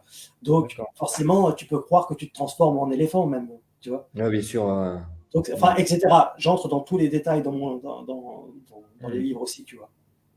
Donc toi, tu as fait toutes les hypothèses, tout. Donc là, en fait, en gros, tu focalises sur l'aspect son environnement. Cryptide, c'est un animal non répertorié officiellement. Peut-être le sera jamais-il officialisé, hein, pour peut-être le protéger. C'est tellement un animal extraordinaire, mais tellement somptueux et magistral, que je peux comprendre ça. Et d'un autre côté, moi, je fais ce travail-là parce que je me dis, mais c'est quand même dommage de cacher la beauté du monde aux gens. Et je me dis, si à ce moment-là, il fallait plus parler de rien sous prétexte qu'en fait, il pourrait y avoir des tarés qui se mettent à les chasser. Quel dommage de priver tout un tas d'autres personnes qui s'intéressent à ça. Mais à ce moment-là, on ne parlerait de plus rien. Alors, on ne fait plus de films. Parce que à ce moment-là, ça pourra avoir une influence sur les esprits faibles. On ne fait plus de musique. Parce que la musique peut avoir une influence sur les esprits faibles. Enfin, on ne fait plus rien. À ce moment-là, on parle de plus rien. C'est ce qu'on m'a déjà dit par rapport aux endroits que je montre sur le patrimoine. Certains m'ont déjà dit, ouais, tu ne devrais pas montrer ça parce que les gens vont venir saccager. À ce moment-là, allez, il faut que les gens s'émerveillent quand même. Il faut rêver un peu, rêver du concret en plus. Là, c'est pas de quoi. C'est pas les conneries.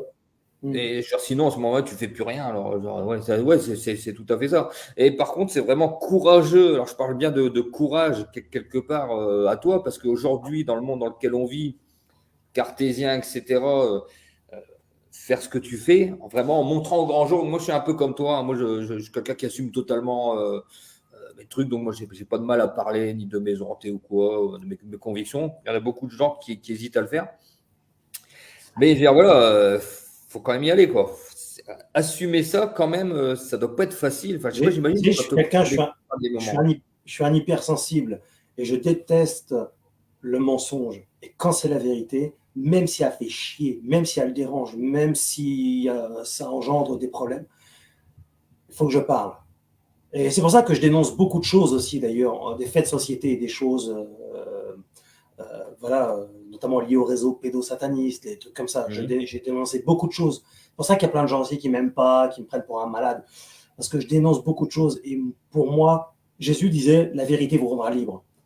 Et quand la lumière est là, il faut pas la laisser. La lumière n'est pas faite pour être laissée sous le boisseau. Elle doit briller. Tout à fait. On est là donc pour moi, l'humain, on a été créé pour apprendre, pour apprendre, pour créer, pour aimer. On n'est pas là pour glandouiller. et pour faire que des conneries et du drama. Sinon, la vie n'a aucun intérêt, quoi. Donc, c'est une question de partage, d'apprentissage. Et plus on en sait, comme on disait tout à l'heure, plus on sait qu'on sait rien, la vie, le monde est extraordinaire. Il est fabuleux. C'est incroyable comment Dieu a créé les choses et comment c'est fait, quoi. Ah, ça j'aime. Alors, ceux qui me connaissent, hein, ils ont déjà entendu à peu près ce discours, c'est à peu près celui que je tiens aussi, donc ils connaissent un petit peu. Voilà, mais c'est quelque chose que je partage totalement avec toi. Le fait que nous vivons dans un. En fait, c'est l'arbre qui cache la forêt. On vit dans un monde tellement matérialiste qu'on en oublie qu'il est simplement fantastique, quoi. C'est simplement un monde prodigieux où le champ des possibles est ouvert à 360 degrés. Il n'y a pas que le petit monde matérialiste avec 2-3 idées étriquées, ça va bien au-delà de ça. On est très très loin de connaître le millionième de ce qui fait l'univers et sa grande magie et celui qui l'a créé. Enfin, bon, bref. Mais voilà, en tout cas, super ce truc que tu fais. Moi, je te dis, hein, je te découvre, hein, donc je t'ai découvert vraiment par hasard. Quand je t'ai contacté, là, c'était le jour même, donc il n'y a pas si longtemps. Ah oui. C'est mieux de venir me parler comme ça en vrai que d'écouter tout, comme tu l'as pas fait d'ailleurs, et je t'en félicite, toutes les vidéos qu'il y a contre moi, des gens qui m'inventent des vies, qui m'inventent des trucs. Non, ça prouve que tu es une personne. Non, mais tu sais, moi, c'est très simple. Hein, je veux dire, j'ai vu ta vidéo, je t'ai dit, c'est celle avec le genre, ton interview, à peu près la même chose qu'on fait là. Moi, j'ai dit, ce gars-là, il connaît son sujet, il n'a pas l'air fou du tout, bien au contraire, très rationnel. Voilà, on s'est eu au téléphone 2 minutes. J'ai senti tout de suite que tu étais quelqu'un de sympa, d'avenant, et qui avait du second degré, quoi. C'est assez vite capté ça. Et quand on m'a parlé de tronçonneuse, je me suis dit, mais ça, c'est un délire qui s'est tapé, c'est pas possible. Ah oui, on le sait, c'était une docu-fiction, c'était pour se marrer, ça n'a aucun rapport. Non, mais, oui, mais tu sais, moi aussi, je me promène avec une épée. Alors, tu sais, moi, sur ma page, en moins grave que toi, hein, mais moi, on m'a déjà dit que Nord Fantastique était une secte, que je pratiquais la magie noire, que je suis un escroc. Bon, je me promène avec mon épée quand je fais des trucs, avec mon costume, avec mon casque et tout. Donc, voilà, certains, je renvoie une image un peu de mec complètement taré. J'assume, comme toi, tout à fait au grand jour mes trucs. Mais voilà. Mais pour moi, tu vois, moi, je pense que des gens comme nous, moi, je nous classe dans ce que j'appelle les messagers, en fait. Moi, je dis souvent, je suis un message. Je ne me considère pas comme Bertrand Bozio quand je suis sur Nord Fantastique, mais simplement un vecteur, en fait. Un vecteur d'un message, en fait. C'est simplement ça. Mais j'ai aimé la secte, tout ce que tu dis, j'ai depuis longtemps. Et droit aussi. Après, comme je te disais tout à l'heure, quand on a du charisme, on a vite fait de passer pour un gourou. Dès qu'on dit des paroles qui ne sont pas ordinaires, qui sortent un petit peu quand on est un peu convaincant. Oui, alors Christine Merel, tu vois, alors, je ne sais pas si tu vois les commentaires ou pas. Non, je ne regarde jamais les commentaires, je me protège. Et ils apparaissent sur ton côté, tu ne les vois pas du tout. Je pourrais les voir, mais je ne les regarde pas. Oui, bien sûr, il y a Christine Merel qui est barreuse de feu. Bon, on organise des trucs et tout. C'est sympa. Bon, elle me dit qu'elle fait également partie de la secte. Bah, et voilà. Comme on dit, quand on fait des choses, quand on est dans l'action, on s'expose fatalement. Alors, il y en a une majorité qui aime bien, puis il y en a toujours des gens qui n'aiment pas. Quand on veut faire durer, il faut apprendre à se protéger, en fait. Et je délègue beaucoup. J'ai beaucoup de modérateurs sur TikTok, sur Twitter, sur Facebook, sur YouTube. Tu vois, je délègue beaucoup comme ça. Je peux rester très focus sur le positif parce que, comme je suis un hypersensible, des fois, tu rêverais que d'une seule chose, c'est d'attraper les mecs et de leur mettre une branlée, tu vois. Donc, ils n'auront jamais les couilles de venir en face. Donc, il faut se protéger pour garder vraiment l'esprit clair et surtout continuer à bosser et rester sur ta ligne directrice. Donc, je laisse mes modérateurs se démerder avec tout ce bordel-là. Ils le font très, très bien et je les remercie tout le temps parce que ça m'aide. Ils ne m'envoient jamais des commentaires à la con. Ah bah lui, il a dit ça sur toi. Ah bah t'as vu, il y a une vidéo sur toi. Ils ne font jamais ça, quoi. Ils me préservent. Et puis, j'ai remarqué tout de même, ça c'est le personnage public depuis 15 ans qui parle, c'est qu'au départ, les gens étaient un peu plus cons sur les réseaux sociaux dans le sens où quand il y avait des fois des vidéos qui sortaient contre un personnage, les gens croyaient direct. Aujourd'hui, maintenant, ils connaissent un peu mieux le système du haters, du troll, tu sais, tous ces trucs-là. Du coup, maintenant, de mon point de vue, en tout cas pour moi, ils prennent plus de recul. Maintenant, même ils ne regardent plus. Ça fait. Ça marche moins, ça prend moins ces trucs-là en général. Moi, tu sais, tout à l'heure, j'ai mis un post, c'était, je ne sais plus quand. Le post que j'ai mis là, sur notre interview, putain, je suis allé voir. En général, moi, Moi, c'est très simple. En général, je poste et je ne vais plus dessus. En général, c'est comme ça que ça fonctionne. Moi, je suis retombé dessus par hasard. J'ai cliqué sur un commentaire, enfin, quelqu'un a une notification. Bref, je me suis dit, ah bon, putain, il y a tout ça. Mais tu m'avais dit l'autre jour au téléphone. Et ça m'a rendu tout de suite sympathique. Tu t'es rendu tout de suite sympathique à mes yeux quand tu m'as dit que tu avais des milliers de haters. Ouais. Quand il me dit ça, je me suis dit, j'ai dit, bah, ce gars-là, il doit être bien alors. Parce que connaissant le monde actuel, quand on a plein de haters, souvent, c'est qu'on apporte quelque chose de différent. Ouais. Et c'est vrai que j'ai pu constater malheureusement sur ma page, je me suis dit, merde, le gars il se fait flinguer. Bah ouais, après, tu vois, je veux dire, c'est des trucs comme tu dis que la tronçonneuse est complètement débile, mais les gens ils vont pas voir loin. Moi, en tout cas, personnellement, je savais que je ne me tromperais pas en t'interviewant. Donc moi, je tiens pas compte, tu sais, de ce que les gens ils balancent, j'en ai strictement rien à secouer. Je suis content parce que tu vois, on a très peu de haters. Finalement, là-dedans, il y a un imbécile que j'ai bloqué tout à l'heure qui a dit 2-3 conneries, mais c'est tout. Donc ça Tu en va. auras peut-être pendant les replays, tu verras. Ah ouais, il y en aura sûrement, Ouais. mais je veux dire, C'est pas allez, fini. le mec qui est un hater qui vient là, puis qui a la patience d'attendre jusqu'au bout, il va se rendre compte à un moment donné que tu n'es pas un détraqué. Tu vois ce que je veux dire? C'est parce que souvent, ces gars-là, ils se fient à deux images, ou des on-dit. Le coup de la tronçonneuse, tout à l'heure, c'était des on-dit, il paraît que, mais paraît que. Mais je veux dire, putain, mais c'est trop facile, alors il paraît que. Enfin, bon. Malheureusement, je crois que les gens sont habitués par fainéantise à fonctionner comme ça. Ils prennent un truc, ils vont pas rechercher. Bon, voilà. En tout cas, c'est super intéressant. Maintenant, si vous avez des questions à poser à Morgane, c'est le moment. Il prendra le temps de vous répondre, parce que là, en fait, l'interview, bon, j'essaie de pas trop dévier sur les questions des gens, parce qu'en général, après, du coup, tu sais, ça fait des digressions parfois un peu longues. Donc, si vous avez des questions sur le loup-garou, n'hésitez pas. Et j'en profite pour passer un petit message. Il y a qu'il y a 2 personnes ou 3 peut-être qui semblent avoir vu le loup-garou. Donc, peut-être Lauriane, cette demoiselle ici. Je ne sais pas si tu la connais. Non. Lauriane. D'après ce que j'ai cru comprendre dans ses commentaires. Jessica, peut-être. Oui. Sous ce pseudo, alors, je ne sais pas ce pseudo-là. Je sais pas si peut-être Jessica. Ouais, j'ai vu 2-3 commentaires qui disaient oui, c'est comme ci, c'est comme ça. Donc, c'est des gens qui les avaient certainement vus. Ah, Valérie. Jessica, je la connais, c'est une modératrice. Valérie. Ah oui, Valia, oui, c'est ça, oui. Valia, celle qu'il y avait avant, je la connais. Enfin, je la connais, on ne se connaît pas, mais je veux dire, d'ailleurs, elle a eu une expérience liée au loup-garou. En attendant, Valérie aussi, d'ailleurs, a eu une expérience aussi. S'il y a des questions, en attendant les questions, je veux savoir si ces personnes-là accepteraient un jour de témoigner. Par exemple, si je ne sais pas si ça te dirait de refaire un live 1 de ces 4, pas forcément tout de suite. Oui. Et là, d'avoir un témoignage vraiment d'une des personnes, pas obligé de. Alors, on peut faire juste le micro, que si vous ne voulez pas montrer votre visage, il n'y a pas de souci. Ce serait pas mal d'avoir aussi un témoignage d'une personne qui a vraiment vu. Enfin, bon, toi, tu as raconté quand tu as vu, mais c'est bien aussi des personnes qui connaissaient pas, qui se sont retrouvées devant le truc et voir un petit peu les impressions. Je t'ai raconté deux récits. Il y en a un troisième également. C'était du côté de Briqueville-sur-Mer, donc plus dans le nord de la France. Tu connais Briqueville-sur-Mer, à côté de Granville? C'est bien. Ouais, c'est plus du côté de la Manche, quoi. C'est pas dans le nord, c'est voilà. Et là-bas aussi, j'ai eu un grognement très puissant de loup-garou et je l'ai vu courir au loin, mais là beaucoup plus loin, environ 30 mètres, en bipède, debout. Je l'ai parfaitement vu, je l'ai filmé aussi, on peut le voir. Donc l'image, en tout cas, pour ma part, en tout cas proche, je l'ai pas. Et la vidéo aux États-Unis du loup-garou en train de creuser, on le voit bien quand même, le loup-garou. Tout ça, c'est sur ta chaîne? Oui, sur Loup-garou France. Et j'ai trouvé une vidéo. Regarde, je vais te montrer là, face cam. J'ai trouvé une vidéo. Alors, malheureusement, c'est difficilement sourçable. Mais comme je connais un petit peu, vraiment, la morphologie est parfaite du loup-garou. Alors, tu vois, ça va ça va t'intéresser. Ça va intéresser ton audience. Je n'ai pas encore sorti cette vidéo-là, mais je vais la sortir. C'est 2 vidéos de loup-garou.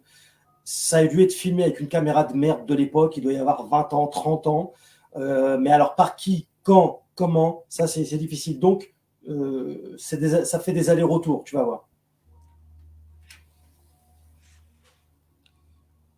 Oh, putain, sérieux? Ça a l'air d'être plutôt un jeune.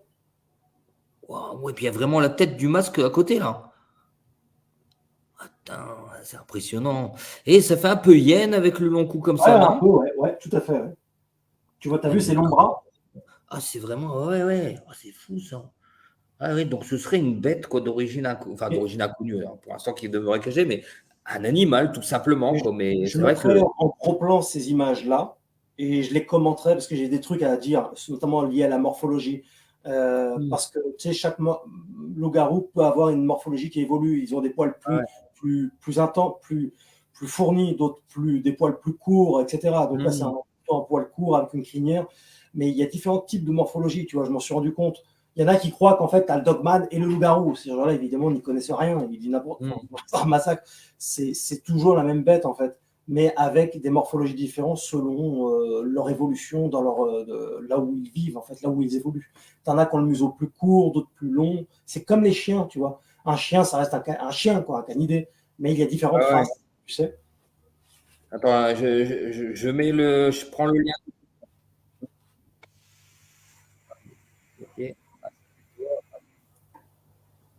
Alors, je mets le lien dans les commentaires pour la chaîne de Morgane. Hop, ici, vous aurez tout ce que vous voulez. Ouais, impressionnant. Et on voit bien. Et alors, les grands bras, oui, ça fait un peu simiesque quand même, je trouve, les grands bras comme Ouais, ça. ils ont des bras, ils ont un gros torse vaste, vraiment balèze.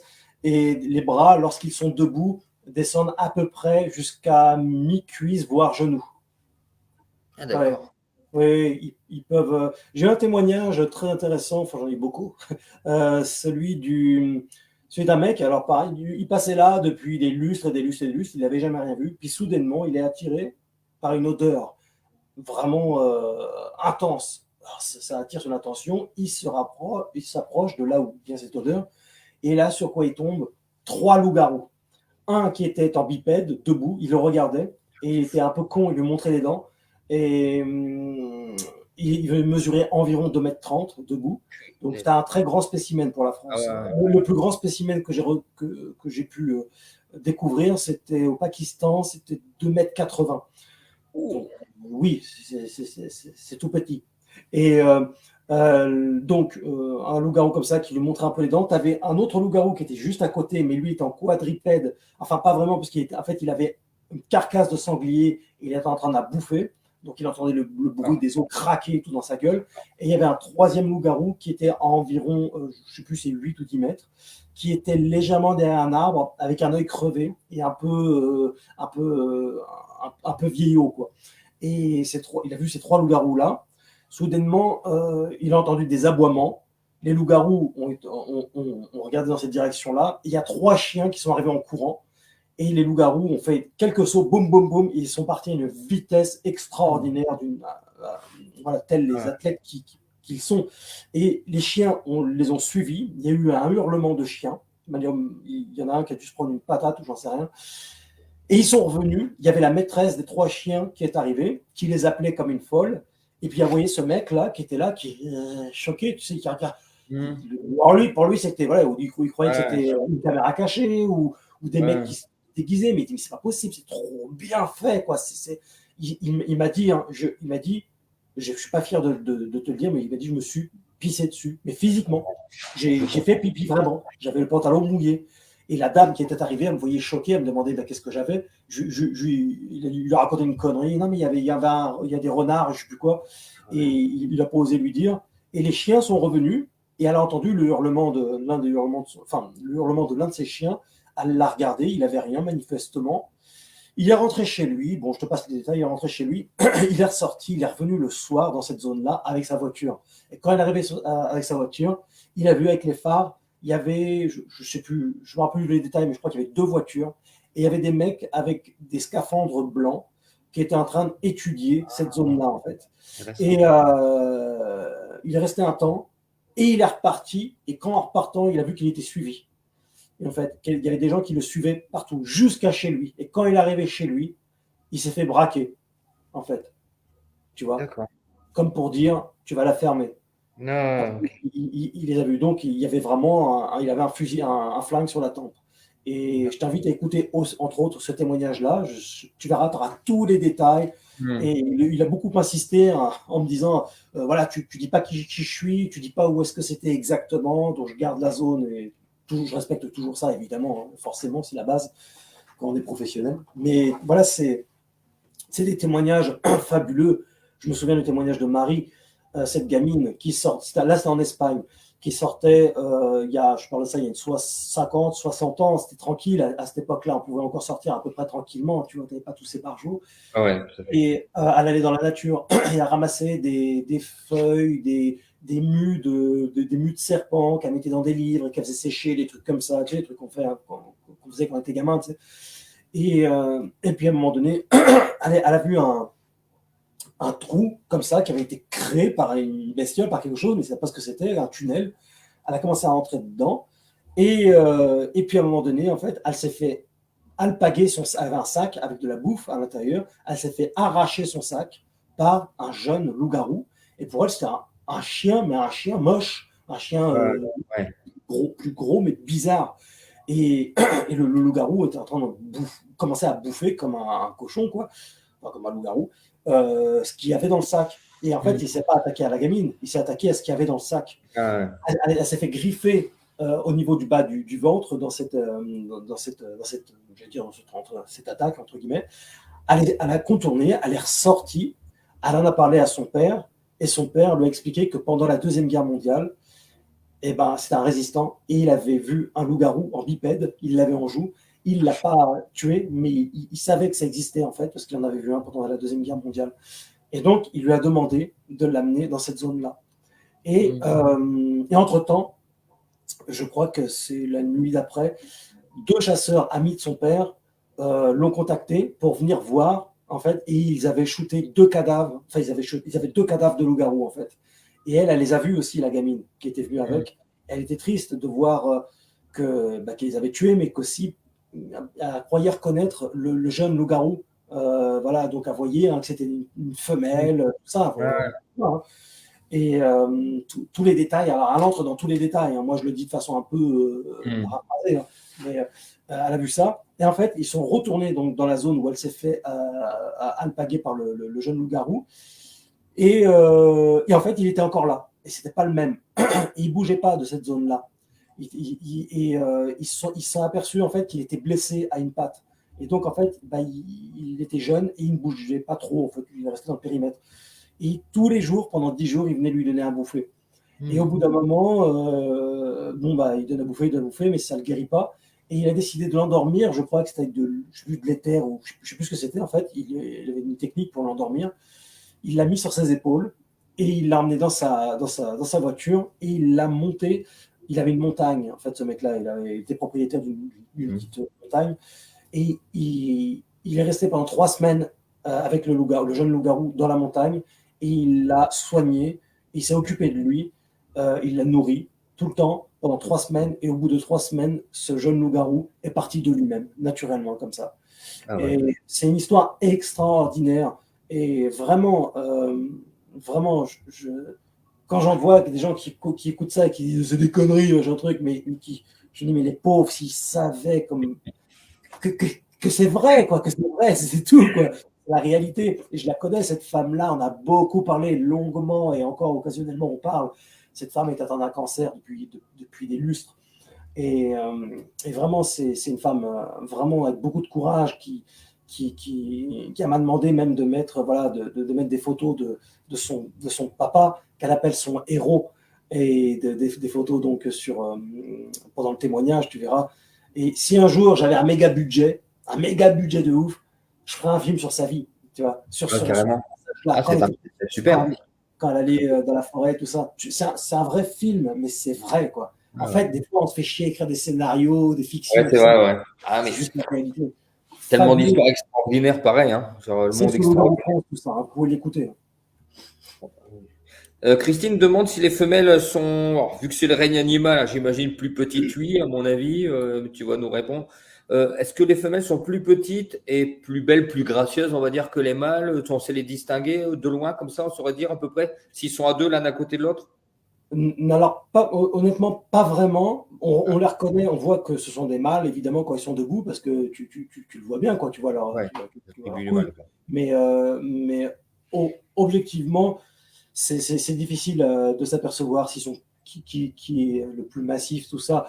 statistiquement, on pourrait, de par la logique même, on pourrait donc en conclure qu'un mâle est plus massif parce qu'il y a un taux de testostérone supplémentaire automatiquement, quoi. Mais c'est une chose, un élément qui n'est pas, voilà, sur lequel j'ai pas vraiment, j'ai pas réussi à avoir beaucoup d'informations, au même titre que la longévité d'un loup-garou. Comme c'est une race de loup, je pense qu'elle pourrait vivre à peu près comme la même longévité qu'un loup-garou, mais qu'un loup, pardon, mais je peux pas l'affirmer. Ça, c'est des éléments qui m'échappent. Une dernière question, Morgane. Après, je vais y aller parce que je me lève à 3h30 ce matin, donc je vais quand même essayer d'aller dormir un peu.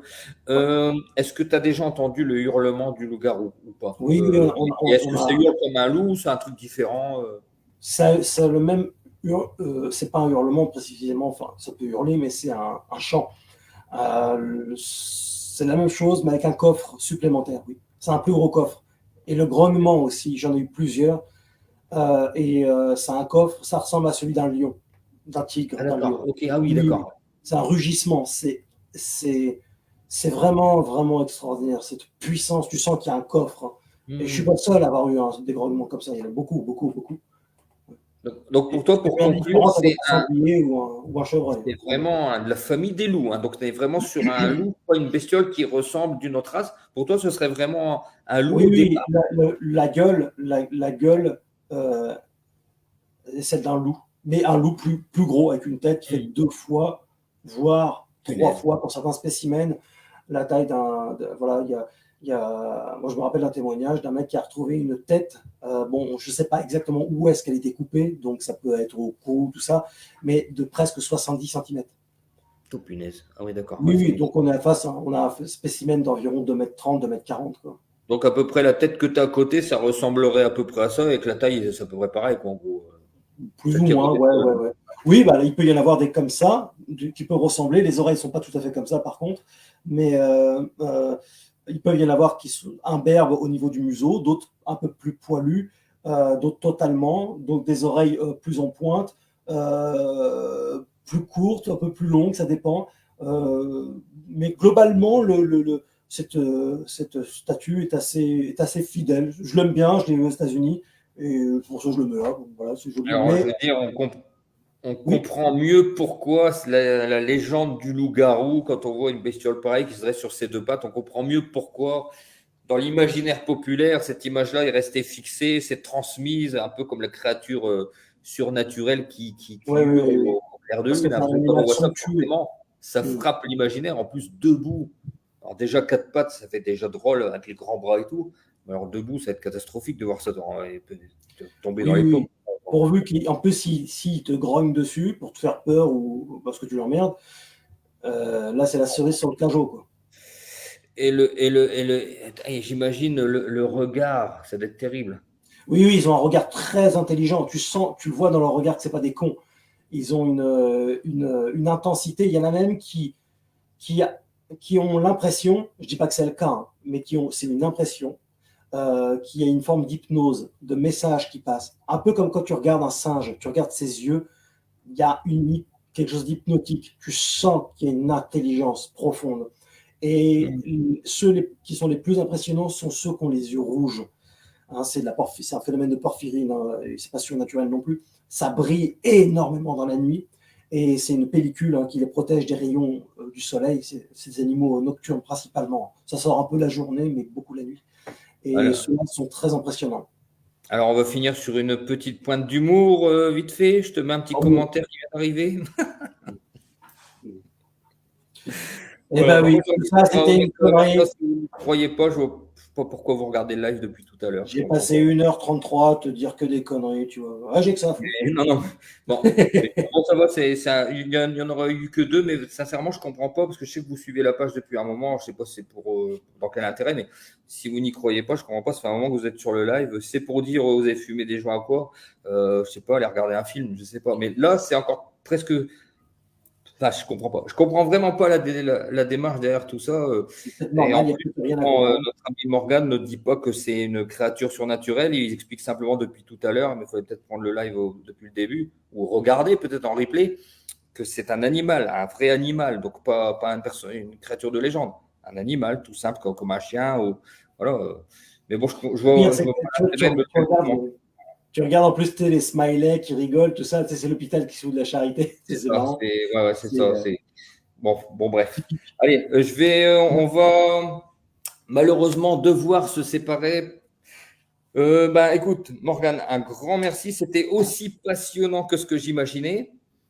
Alors, je suis content d'un côté et d'un autre côté, je suis un peu déçu. Alors, je suis content parce que bon, voilà, tu as bien expliqué tout. Maintenant, j'ai vraiment compris. Et puis, bon, c'est vrai que mon côté grand enfant qui aime tant le fantastique, je sais qu'aujourd'hui, rien de surnaturel dans le loup-garou. C'est pas le loup-garou de la légende. C'est pas comme j'ai imaginé la créature qui passait par une porte dimensionnelle et qui faisait une apparition furtive comme ça, question de dire, vous voyez, on est là quand même. Mais en tout cas, vraiment super. Merci à toi. Merci pour tes connaissances. Bravo pour ton courage, parce que ça va vraiment pas être facile d'endosser le rôle que tu fais, de révélateur, hein, de héros, H-E-R-A-U-T, pour dire que ces créatures-là existent. En tout cas, bravo. Je me reconnais un petit peu dans ton travail, de façon un petit peu différente. Toi, c'est certainement plus dur à assumer que le mien. Si un jour tu passes dans le Nord, pour ta chasse au loup-garou ou autre, tu peux me faire signe. Hein, moi, je t'accueillerai avec plaisir. Hein, si tu cherches un logement ou quoi, il n'y a aucun souci. Grand merci aux personnes qui étaient là sur le live. Et vraiment, je suis très content. C'était très discipliné. Il n'y a pas eu beaucoup de machin, donc impeccable. Et puis, bon, on sera remis en replay. Alors, soit je pourrais certainement te télécharger la vidéo là où tu pourras la prendre toi-même sur le replay que je vais partager tout de suite après. J'espère que les gens qui verront le replay ne se comporteront pas comme des abrutis, mais auront l'intelligence de regarder tout jusqu'au bout, au moins jusqu'à une bonne partie pour bien comprendre. Au plaisir de te recevoir une prochaine fois. Oui, vraiment, je tiens à te remercier pour ta bienveillance et tes bonnes questions. C'est vraiment agréable.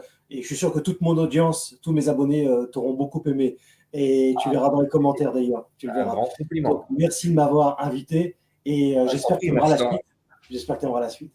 Ah oui, mais oui, parce que c'est trop passionnant. Hein. Puis là, là, j'ai envie de partir à la chasse au loup-garou, mais à ta façon. Là, observez, je me dis, cette créature existe. Non, c'est fabuleux, quoi. Moi qui cherche désespérément de la magie dans ce monde, tu sais, partout je peux la trouver. Là, je me dis, putain, c'est quelque chose d'absolument fantastique. Cet animal, même si qu'il est que organique et tout, mais quand même, c'est fabuleux. Ah oui, oui. En tout cas, au plaisir de te recevoir ce sera toujours avec un grand plaisir en tout cas. Et je vous dis à bientôt. Alors, prochain live, je ne sais pas ce que ce sera. Hein, j'essaierai de trouver peut-être sur les mondes parallèles, je ne sais pas, ou sur les esprits, on verra. Et puis, si ça t'intéresse, hein, qu'on se refasse un truc, une vidéo YouTube, un truc comme ça, moi, à la limite, ça m'intéresserait. En tout cas, ça m'intéresserait, moi, c'est sûr, de refaire un petit live comme ça d'ici quelques temps. Et puis, comme je te dis, hein, si tu passes… t'es déjà venu dans le Nord? Ah, beaucoup de fois, oui. J'aime beaucoup. Donc, tu as déjà goûté nos frites, alors? Oh, les frites, j'adore. Je suis un abonné aux frites. Ah oui. Donc, ce serait pas une découverte. Mais bon, en tout cas, tu seras bienvenu. Si tu passes dans la région, fais-moi signe, je te recevrai. Si c'est pour ta chasse au loup-garou, que tu ne sais pas où loger, il n'y a pas de problème. On trouvera un endroit où te loger. On reste en contact. Hein, on a nos numéros respectifs. Donc, de toute façon… Voilà, on reste en contact. Génial. Bon, allez, bonne soirée à tous. Un grand merci. Moi, je vais me coucher là. Et je vous dis très bientôt. Merci pour ce live. Bonne soirée à tous. À bientôt.